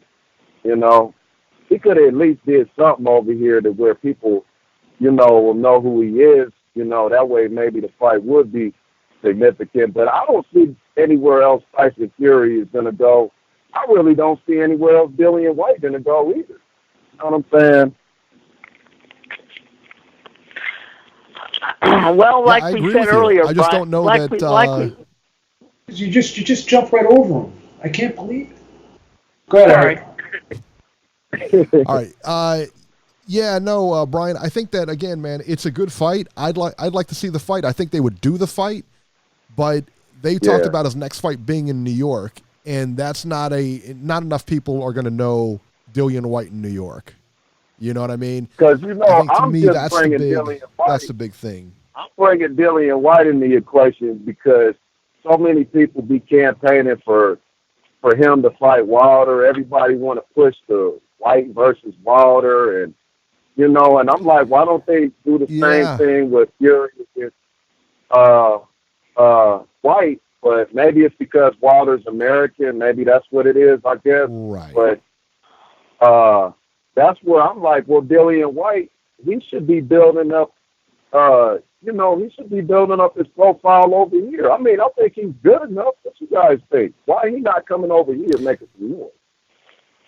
Let me tell you what, Dillian White had the opportunity of a lifetime, in my opinion, when he finished his Matchroom contract and he could have came over to PBC. He had the opportunity to come to PBC. Had he done that, he most likely would have been matched up with Wilder almost immediately, had a title fight already. For whatever reason, decided to stick with Matchroom. I don't get it.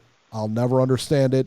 And he is the biggest, to me, he's the biggest problem in his own career. It's him. Yeah. Nobody else. He's holding himself back. Nobody else holding him back. I don't know what he's doing. I mean, he could have did something over here, beat Fight Ortiz. He could have beat Dominique Brazil. I mean, some type of something he could have done over here to get, the attention over here because Anthony Joshua got attention. Tyson Fury got attention over here, and Dillian White ain't even in the mix. I don't even know if they know him over here. But I know Dillian White. We know Dillian White. We know Dillian White can fight, and I think it would be a good fight between Tyson Fury and Dillian White. But I understand where you guys coming from because it ain't going to make enough noise putting it out there in New York. Well, the funny thing about it is Axel Schultz isn't American either, and he fought in Vegas. I don't get that one either. That's what I'm saying. That's what I'm saying. So why can't they put Dillian White against Tyson Fury out there in New York? And I'm just like, why people aren't demanding for a fight like that? I hope somebody demands Tyson Fury to fight somebody next because you got Wilder fighting Ortiz. We can say what we want to about Wilder. You know what I'm saying? Not me. You know what I'm saying? Everybody else can say what they want, but this is a tough fight he got coming up. You know what I'm saying? With Ortiz, there ain't no easy money right here. We were talking about this. We were talking about this at the beginning of the show, Brian, whereas Tyson Fury's taking 2 tune-ups and Wilder's going right into a tough fight. I said the same thing at the beginning of the show, and I'm a huge Tyson Fury fan, But I mean, I'm not happy with this plan right now. I'm not happy with it. But he's getting paid, I guess. That's all that matters to him. Even if we backtrack, if everybody want to trash Wilder for fighting Brazil, let's backtrack to Brazil, because I don't think Wilder wanted to fight Brazil, right? Wasn't Wilder trying to fight against Fury, and Fury pulled out on the rematch? That's true. And then what happened? And then we got the mandatory, because I've heard everybody complain Wilder don't fight no mandatory, so then he fights his mandatory, which happens to be Brazil, you know. But, you know, I don't understand what Tyson Fury is really trying to do. I mean, that's why I'm like, is this just trying to build Fury up to be the great white hope or what? You know what I'm saying? Because what is he going to take another tune up? And then I don't even hardly believe Tyson Fury, nothing what the dude's saying. He's saying he's going to do the rematch, but do you guys believe that shit? I don't. The problem I see here, is Tyson Fury has aligned himself with Bob Arum, and Bob Arum is notorious for wanting to keep fights in-house. He doesn't want to work with other people. No, I don't think the rematch with Wilder is going to happen, because I think Bob is going to find an excuse to avoid it. That's not true. Yeah, some type of angle, because Bob's not going to try to avoid it. Tyson Fury. No, I think Bob wants it to happen. I'm not so sure Tyson Fury wants it to happen. He's the one that keeps downplaying it. Bob's actually talking about it. Bob knows that he doesn't have anyone in his. See, this is the problem with Bob Arum. He does like doing in-house fights when he has all the fighters. When he has Cotto, Bradley, Marquez, Pacquiao, Clottey, he loves doing in-house fights. But when you don't have all the fighters, that's when he starts complaining. Oh, we got to do a fight with Spence. We got to do a fight with Wilder. He's not in the position right now where he can do in-house. He can't do in-house fights now. Who's he going to do in-house fights with? Another Tom Schwartz? So he's in a situation. Nobody over there but Tyson Fury. Tyson Fury, and he's got Pulev. And he's got Pulev. Tyson Fury and Pulev. What else does he have? Yeah. I don't know, but I'm thinking of the Terrence Crawford situation, where Crawford has nobody to fight, but Arum doesn't seem to be interested in working with PBC to get any of those guys in the ring. That's not true, Robbie. Yeah. That's not true. He wants to fight. He's been saying he wants that fight for like 6 months now. That's not true. That's why. If I can circle back for a second, in response to the question, why is Tyson Fury fighting these guys? I believe that the reason on Top Rank's part, this is just a theory of mine, I believe that the reason he's fighting these types of fights is because they want to introduce him to a U.S. audience. It does him no good to take him back to Britain, fight Dillian White or anybody like that. They want to introduce him to a U.S. audience and try to build his marketability to a U.S. audience. That takes time. Yeah. So they're going to put him in a couple of showcase fights before they put him in the big fight. But see, he's going backwards. He did the big fight. You fought Wilder. That's the fight. You know what I'm saying? So now, why are you going backwards? Why didn't you just fight the rematch and beat him, and you would have been, everybody would have known you. You just took out Wilder. Well, you know what I'm saying? Why are we going back? You're looking at a guy, who could potentially, with his charisma and everything like that, be a household name. If I put my promoter hat on for a minute, that's what I'm looking at. From a business standpoint, and we're looking at this from clearly a business standpoint.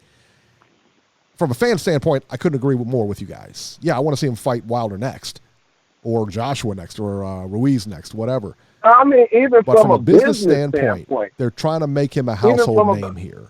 But Brian, let's look at one business standpoint.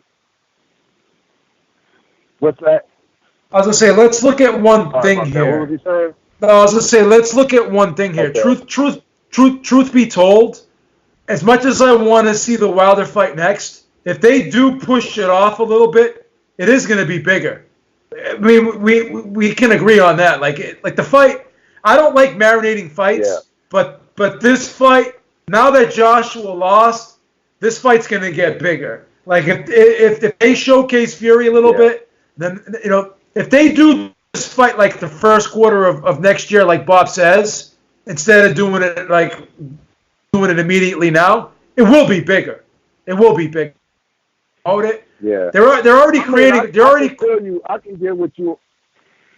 Go ahead.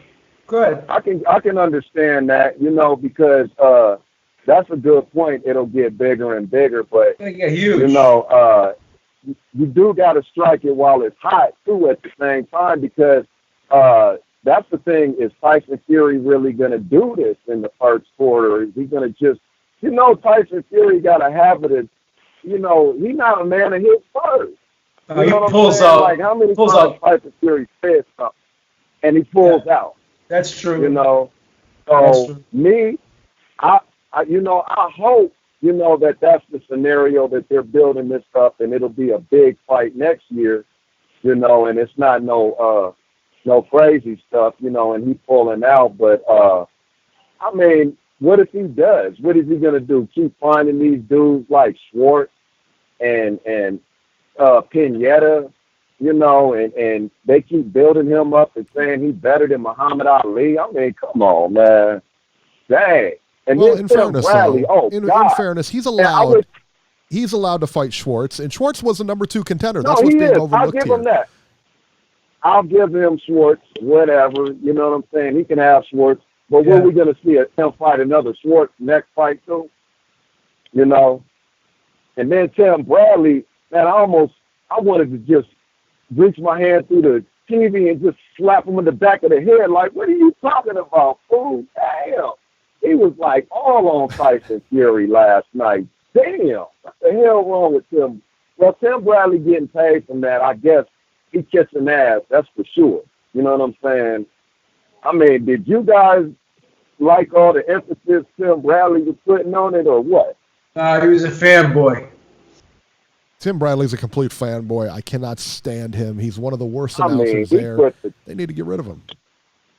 No question. He put the 10 on. All right, Brian. You know what I'm saying? We got to move along, man. Appreciate your call as usual. Okay, hey, thank you. Oh, thank you, man. I cut you off and I didn't mean to. Sorry about that. First things first, Joel O in the chat. Thank you so much, man. We always appreciate your support. Thank you very much. And Nelson Santos, thank you so much. The question is, he says, Beeb, is it fair to say Wilder is held to a higher standard, criticized and expected to do more than the other heavyweights because he's actually the best? I think there's something to that. You can make an argument. For that. But I don't agree. I think there's something to that. I think he's held to a higher standard. I do. I believe so. I believe so. Yeah, absolutely. But I will say that I think he is held to a higher standard because of his resume. I think that he's held to a higher standard because of his resume, and that, his first 35 fights, or whatever they were against less than stellar competition, put it that way. He's still being punished for that too, unfortunately. Absolutely. And while his competition as of late has been pretty good, again, he's still got a little ways to go before they start accepting him as the champion. Is that fair? No, it's not fair at all. But I do believe they put him in a different category. No question. No question about that.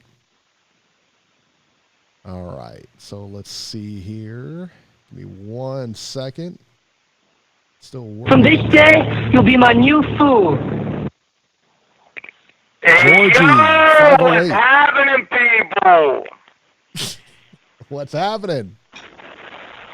Yo, I got a little static, man. Bear with me, man. My Barack phone ring out a minute. So I've been fucking feeling my shit, man. Don't fucking up, bro. Bear with me. Riker's son. Yo, we gotta go out, right? Bobby! They had you, baby. We 30 you down, shot. We're bringing you down, baby, for the good reason. That's okay. You just keep doing that, Georgie. It's fine. Baby, did you watch the AJ fight already or not yet? Yeah, I did get a chance to watch that. I had extra time this weekend, so I did watch that. So we had to figure it out a way so you can get the Zone and you can get the ESPN app and whatever fucking app is there. Because as long as you're on the show commentating, you got to watch these fights, baby. That's all we asking, for you to watch these fights. Because, I mean, I don't want to hear nobody talking if you weren't watching the fight. What the fuck? Oh, it'll be all right. I promise you. All right, baby, let's work on that. I don't want to power shit dog on you, but I'm just saying, baby. I'm just saying. Man, listen, we got another robbery, man. What happened with Kid? Home cooking once again? That was a robbery. Man, bro, I mean, how the fuck people gonna love boxing seeing this bullshit happening the daily? We don't get, baby, we're getting a robbery every show. If you really count, it's every show some type of robbery. Here in the U.S. and the fucking Europe, doesn't matter fucking where, there is some type of fucking robbery. Oh, man, how the fuck are you going to get fans like that? I don't know, Georgie. It just shows we're all crazy for following this crazy sport, you know? I know, man. We psychopath, because that's the definition of insanity right there. Going back to the motherfucker who kick you in the fucking balls every time they get. Uh-huh. Fuck's sake. Listen, what happened with that girl that Tom Brank signed, that she was fighting that Argentina girl? Guys seen that? The fuck her name? I don't know. The girl that Tom Brank signed. Tom Brank signed a girl. Michaela Mayer? For this Argentinian girl. Yeah, Michaela Mayer. You talking about Michaela Mayer? Yeah. That wasn't. What do you think about her? What do you think about her, Robbie? Because I know you love fucking woman boxing. That wasn't much of a fight, you know. What can I say? I thought that fight was close. No. Even the scorecards, and man, it's like, yo, if you're from Argentina, you from Russia, whatever the fuck you are, if you're not from the state coming to find this guy, you know you're getting robbed, baby. Make sure you get paid well. Everybody out there listening, just make sure that paper's straight, baby. Because you ain't getting the win. You're going to walk out of there with a fucking L. Guaranteed. It's down to these people not to even come here or go nowhere, bro. Whatever. I mean, man, it's just like heartbreaking, sick of it. Don't find no fucking first scoring nowhere. This is bullshit. I'm boycotting boxing. Yo, B, what happened with that poodle attack, B? B! Happened to you, brother. What did you say? Say, what happened with the poodle attack? Let me ask you a question, B, real quick on the attack. Like, did the poodle jump out of the lady's purse to bite you, or how did that work?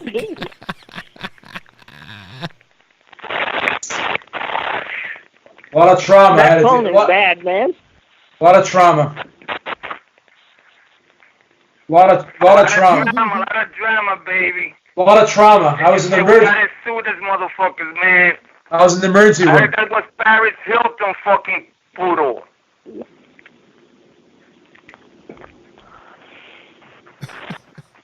Can you hear me? Would you say again? Yep. What'd you say? I heard that was Paris Hilton's poodle. We gotta sue them, Beeb. Yeah, we gotta sue them. Gotta sue them. Paris Hilton. Could you imagine how lucky you would be if that was Paris Hilton's poodle? I know, we gotta get him. Can you imagine how much money that is? Dollar. Yo, before I'm out and I fucking forget, everybody out there smash that fucking like button. How the fuck we got fucking 50-something fucking people watching this shit? We don't even got fucking 45 thumbs up. Thumb this shit the fuck up, yeah. Beeb. Thumbs up! Thumbs up! Thumbs it up, baby! I'm here after a poodle bite. I'm still doing the show.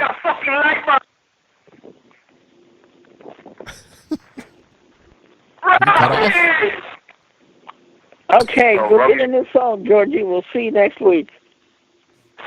Hey, I'm on Jesus now. You want to send me to the round hole, Eric? You want to send me to the round hole? Yo, listen, They're going to put you back in solitaire now. ESPN pushing Tyson real heavy, though. really heavy. I know the competition is not there, but yo, between Tyson Fury, man, and this fucking conglomerate behind him, bro. AJ taking a back seat, Wilder taking a back seat, everybody taking a back the fucking seat. This is gonna be Fury. Yo, it's gonna be Fury for the next 2 years at least. All day long. Well, all day long. Let's not see any more Tom Schwartz. But really think about it, Robbie. Check this out. If Fury beat, on your opinion, on most like 70% of fucking boxing fans who knows anything about boxing, say he beat Wilder, right? Yeah, and we already think, and remember, Georgie, we already think he did, and remember that. So. All right. So he beat him, right? Right. And he before that he fought Klitschko and he beat Klitschko. He only can go down. I know. That's the two big names. The big name at the time was Klitschko, and allegedly Wilder was the big name and AJ at the time. So if AJ is not in the mix because of that loss, I think Fury beating AJ, even though I'm an AJ fan. He only can go down. So fighting this type of opposition is suspected. I don't know what the crying all about. What's the crying all about? Well, he's got to have real competition, man. But he did. No, last night was not a real fight. I know, baby, but like I said before, he already fought the two names out there. What other names out there? Wilder again? That's supposed to happen next year, but remember, we got to put up with another chin-up before that even happens. Yeah, I mean, we got to get used to that shit. That's the way the cookie crumbles. Doesn't matter what we say, that's the way it's going to happen. Just got to let it be patient, and hopefully happen. I'm sick and tired of fighting this fucking mafia. At the end of the day, they're going to do whatever the fuck they want to do. So, what can you say, bro? You know what? Shout out to the UK. Shout out to the USA. Shout out to the world. My beloved Ringside Reporter. I got to go. I'm going to see you next episode. Everybody thumbs up, and I'm outie. Okay. Georgie. Good stuff, baby. Good stuff, as always. All right, let's get to the news and rumors here. We are now on overtime. Everybody in chat, Manny Gatillo, salute. Reese Max, salute. Sogo, salute. Champ Life, salute. Mr. Boxing Today, salute. Let's see who else here. We're going to salute Joel O, obviously salute. Nelson Santos, salute. Dale in Chi-Town, salute. Ben G, salute. The Mober, salute. And Corey Lee Boxing, salute. All right, let's get started with the news and rumors here. This is interesting here. Mikey Garcia and Danny Garcia are rumored to be set. The two, Mikey Garcia and Danny Garcia, have agreed to terms for a fight in the fall, according to Mike Coppinger. Beeb, are you excited? Beeb, are you dead? He's dead. Where'd he go? Beeb. He's dead. Look at him. Oh, my God, we lost him. All right. Robert, are you excited? They've been talking about that fight for a while, and remember, Earl Spence was upset because the proposed rumor was that Mikey Garcia and Danny Garcia would be fighting on pay-per-view, and Earl Spence would be fighting Sean Porter on Fox. Now, I don't know how that's going to play out, if that's accurate stuff or what, but from what I understand, Earl was quite upset about that. So do we know if the Danny and Mikey fight is going to be pay-per-view, or is it going to be on Fox, or do we know where it's going to be? That's all we know. And Joe Lopez said this is fake news. Listen, man, we're only reporting what Coppinger reported. The fight is not official. Yeah, we just said the fight is not official. We just said it's been agreed upon. We know it's not official. So remember, guys, they've been talking about that for a few months now. So right. So it is what it is. So there you go. Let's see here. The Forbes athletes list is out. All right. The number one on the list is Lionel Messi from, was it Barcelona? I believe it's Barcelona. That is correct. That is correct. He makes the most money. Now, some of the boxers on the list. Canelo Alvarez is at number 4 on the Forbes athletes list. Is that impressive? That's pretty awesome. impressive. That is really, really impressive. Way to Conor go, McGregor is number 21 on that list. Anthony Joshua is number 13. Very good stuff. Deontay Wilder, number 56. So all you guys out there, listen, all you guys out there who's saying that Wilder is more popular, blah, blah, blah, blah. Listen, number 13, number 56. Which one would you rather be? There you go. 56. Now, again, he just lost, so who knows? But I don't know. I don't know, man. I'd much rather be the number 13 on the list. I don't see I'd rather be Messi. I don't know. Well, I'd rather be number 4. That's pretty good stuff. Please, Robbie. You'd rather be number 4 than number 1? What's the matter? Well, hey, you can't. That's worldwide soccer, baby. That's your department. That's not mine. Worldwide soccer, baby. That's what I do. All right. Mayweather, Floyd Money Mayweather, is in talks for an exhibition in Japan again. Negotiations, this is a quote from Mayweather. Negotiations are progressing, although it's not official yet. My opponent could be a kickboxer or an MMA fighter. It's natural that I come up with this idea because I'm buying a house in Tokyo, so I don't have to repeat these long trips between the United States and Japan. Yeah. Oh, my God. Yeah. Floyd living in Japan. I guarantee you that won't last very long. Please, Robbie. Corey Lee Boxing says he'd rather be number 56 with an undefeated record than be number 13 on the list with all the money. Yeah. Okay. Okay. Gotcha. I'd rather have the money, brother. Dave, I don't care how many losses I take. I mean, if I land on number 13 on the list, I'm okay with it. I'm all right with it. I'd rather be 13. I would be 1 in 76 if I could be 13 on that list. I would take an L at everything I did. If I lost at Monopoly, I've lost at darts. I just keep losing at everything. As long as I'm not 13, I don't care. Exisco says y'all got to retire Robbie's jersey soon. Oh my, Robbie, you've taken quite a beating in this chat. Well, you know what? Keyboard warriors don't bother me. Oh, Robert, laying the smack. Robert says he doesn't use keyboards. He uses typewriter. No. He uses carrier pigeons.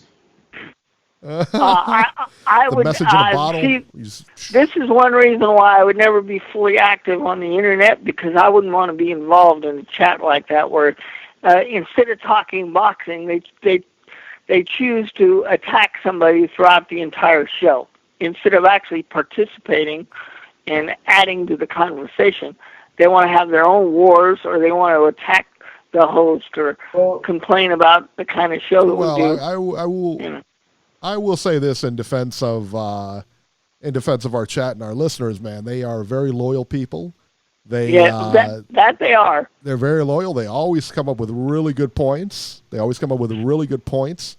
And they are first and foremost support the show. So I have absolutely zero problems with the chat. I think they, listen. Do you support the show? You come and listen. Listen, we're the fish in the tank, man. You look at us and. They can say whatever they want to say. They basically want to see you get the app so you can talk about the fights. That's all they're saying. I know. They're not wrong. I know. Yeah. I didn't say they were. Support the show, man. They're the reason we're here. We do this for you guys. So there you go. All right. Salute. That'll do it for this edition of Ringside. Salute, Mr. Boxing Today. Yes, salute. Sogo, salute. Exisco, salute. Tony, salute. Jolo, salute. Nico, salute. And Mr. Boxing Today, salute. That'll do it for this edition of Ringside Reporter. As always, you can catch Robert on Twitter at Ringside Robert, or you can call Ringside Robbie's Corner at area code 773-572-7781, and leave me a message. All right. There you go. You can catch Joe Habib on Twitter at JHabib1 and find our YouTube channel at RingsideReporterLive.com. I'm at Ringside73, and we will see you next week.